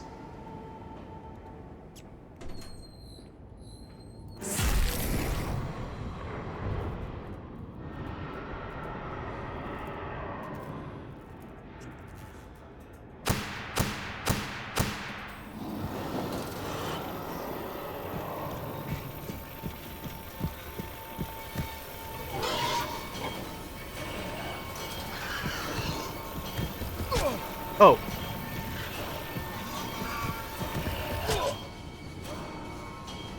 I think that was the first time I died.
Okay.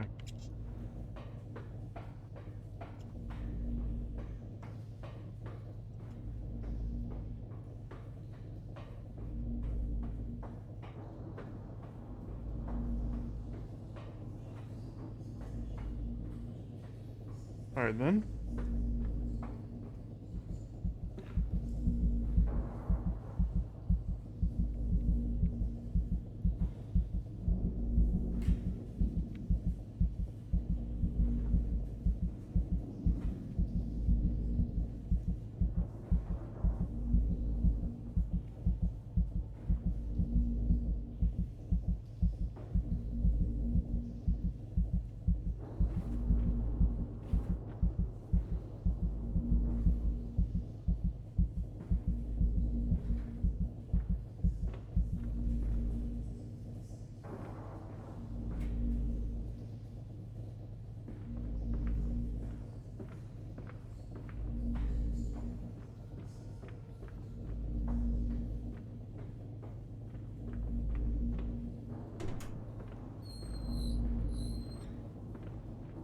Oh. Gamers don't look up.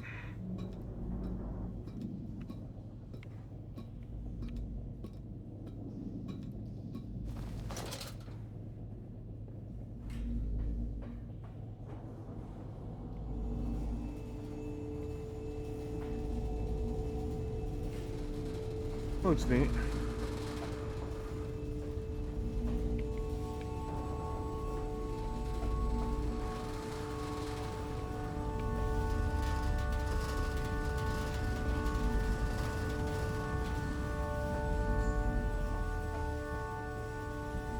I have you now, creature.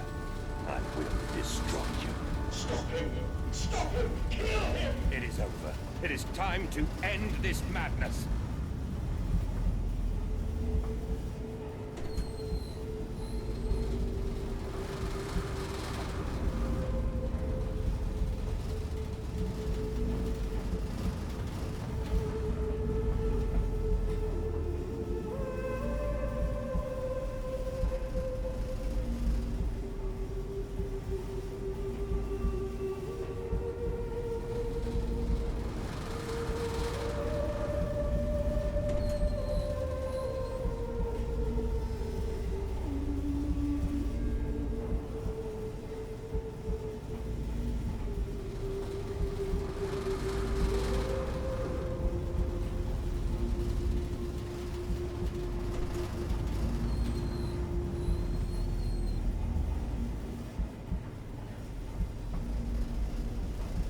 All right.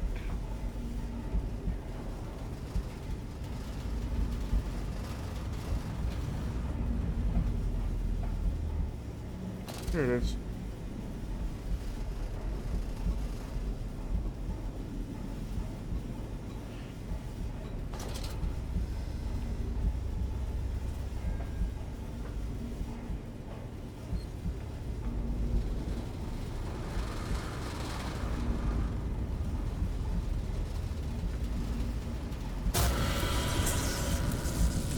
Oh, God help me. I am lost in the dry paper soul of the world.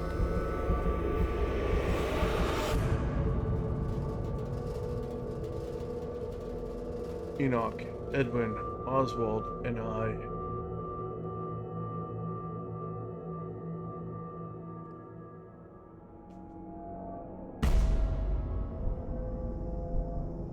Madness, listen to your heart. You know you are with me. You created me to save the world. I am your friend.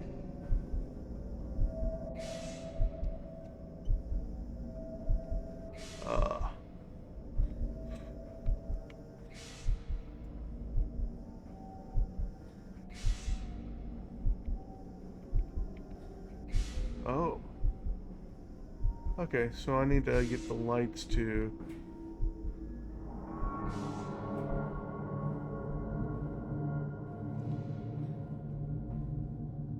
Mandus, please, I am no more evil than you.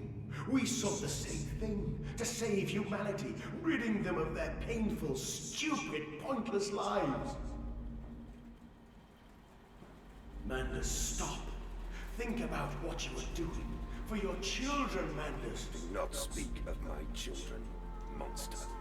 I did not kill your children, Mandus.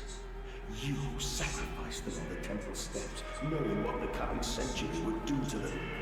Your sons will drown, lungs full of mud and shrapnel, on the banks of the Somme. You wanted to save them from the horror to come. That is the vision we shared. Everything we have built to avert this coming nightmare. You and I are one. We are the same. Our souls are entangled. We deserve to make them free.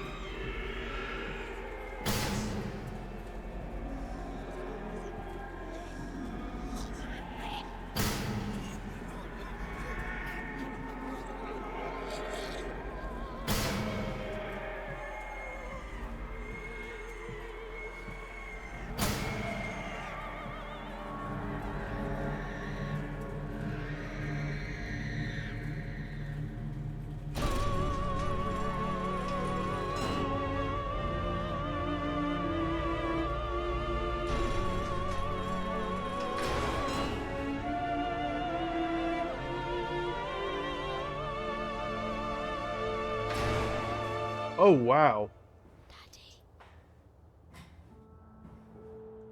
I have stood knee-deep in mud and bone and filled my lungs with mustard gas. I have seen 2 brothers fall. I have lain with holy wars and copulated with the autumnal fallout. I have dug trenches for the refugees. I have murdered dissidents where the ground never thaws and starved the masses into fame. A child's shadow burnt into the brickwork. A house of skulls in the jungle. The innocent Mandus trod and bled and gassed and starved and beaten and murdered and enslaved. This is your coming century. They will eat the Mandus. They will make pigs of you all, and they will bury their snouts into your ribs, and they will eat your hearts.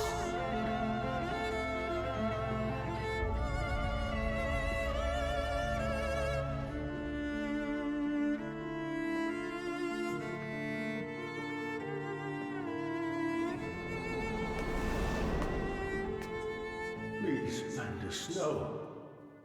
For your children.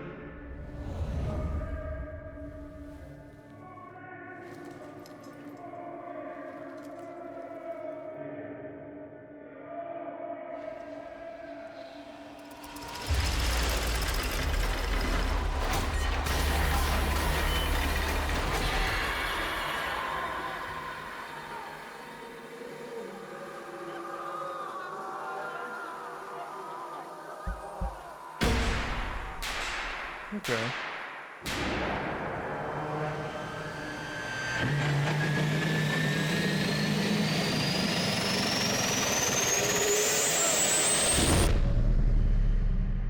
That was loud.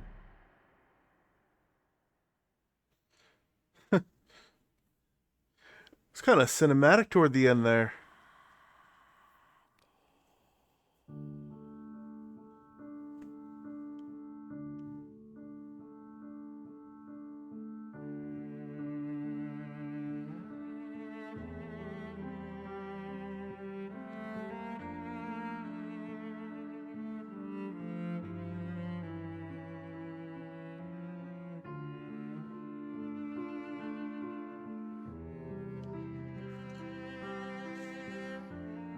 So I think that's it for the game, right?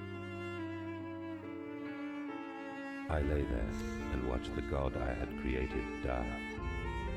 At the end, when we were cold as the stone we had hewn his body from, when the lights were nearly all extinguished, we heard, in the silent distance, the man-pigs singing to one another.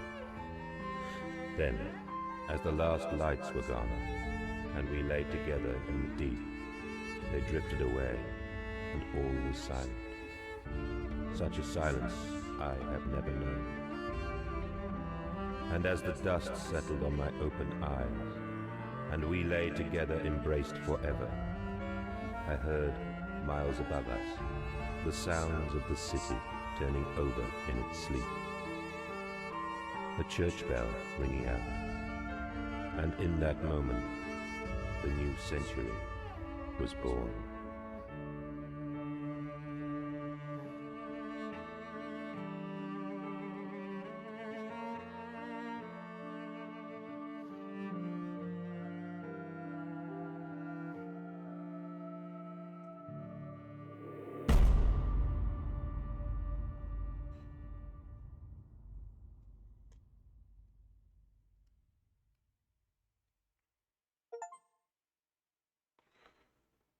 Alright, so first impression on the game is I did enjoy it.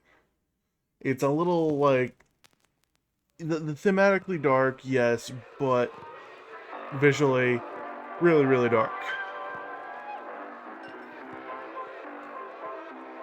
But at the same time, I did enjoy it. I did enjoy them reusing assets from Amnesia.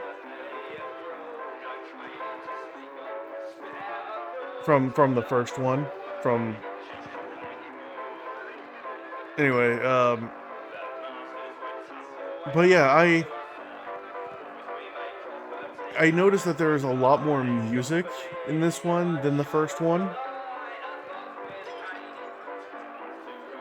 But overall, I did enjoy it, even if it was just a big old walking simulator. I never really felt in danger until the electric pigs appeared. Well, that's because they started blinking in and out of existence, and I didn't know where they'd be.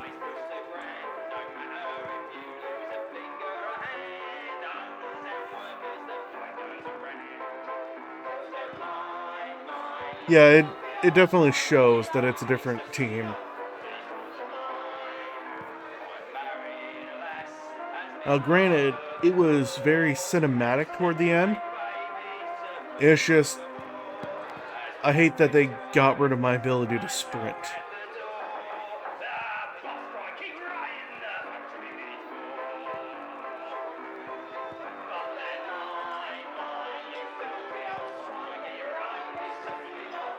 I don't know if this music is copyrighted, though. It probably is. But it doesn't matter.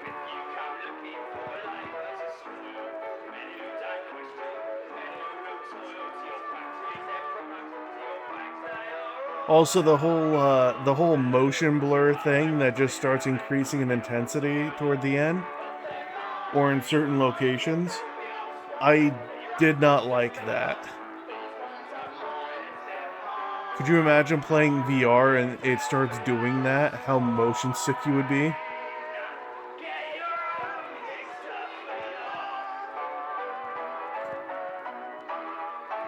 But overall, I did have fun. There were a few things that I thought could have been removed from the game. Like, some of the notes were a little... Some of the notes were a little graphic in describing what pigs do with each other. And that was a bit, yeah.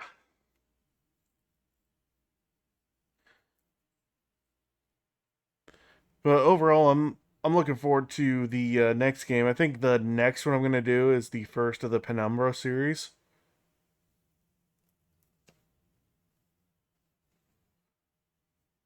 Hopefully get a whole idea of how these games all work together.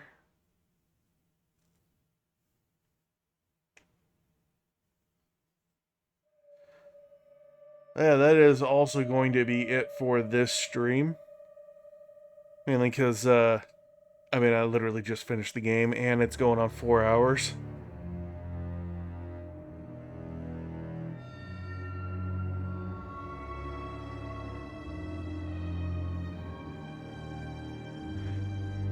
Yeah, I saw a lot of the man pigs doing a lot of nasty stuff.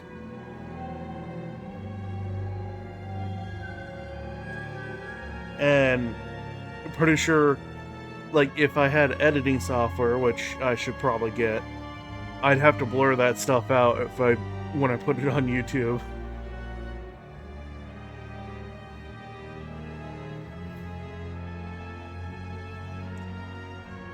But yeah, that's it for this stream. I'm gonna get myself some food.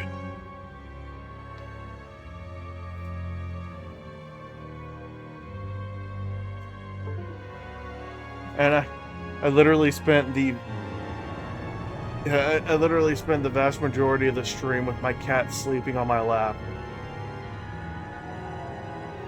Yeah, it's not a problem. I'm gonna try and do a horror game every Saturday, and once I get through the like all this series of games, then I'm going to try to figure out other ones. But in the meantime, before I figure out those other ones, I'll just probably throw on Phasmophobia or something, or play like new horror games that come out just to see what they're like. Because you can't go wrong with a good horror game.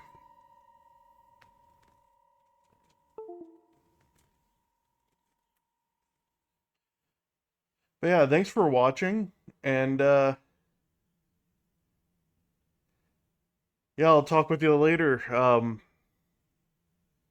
I will be posting this video on YouTube just because I do that with all of my videos. It's literally same name. Yeah, have a great day and a great rest of your weekend.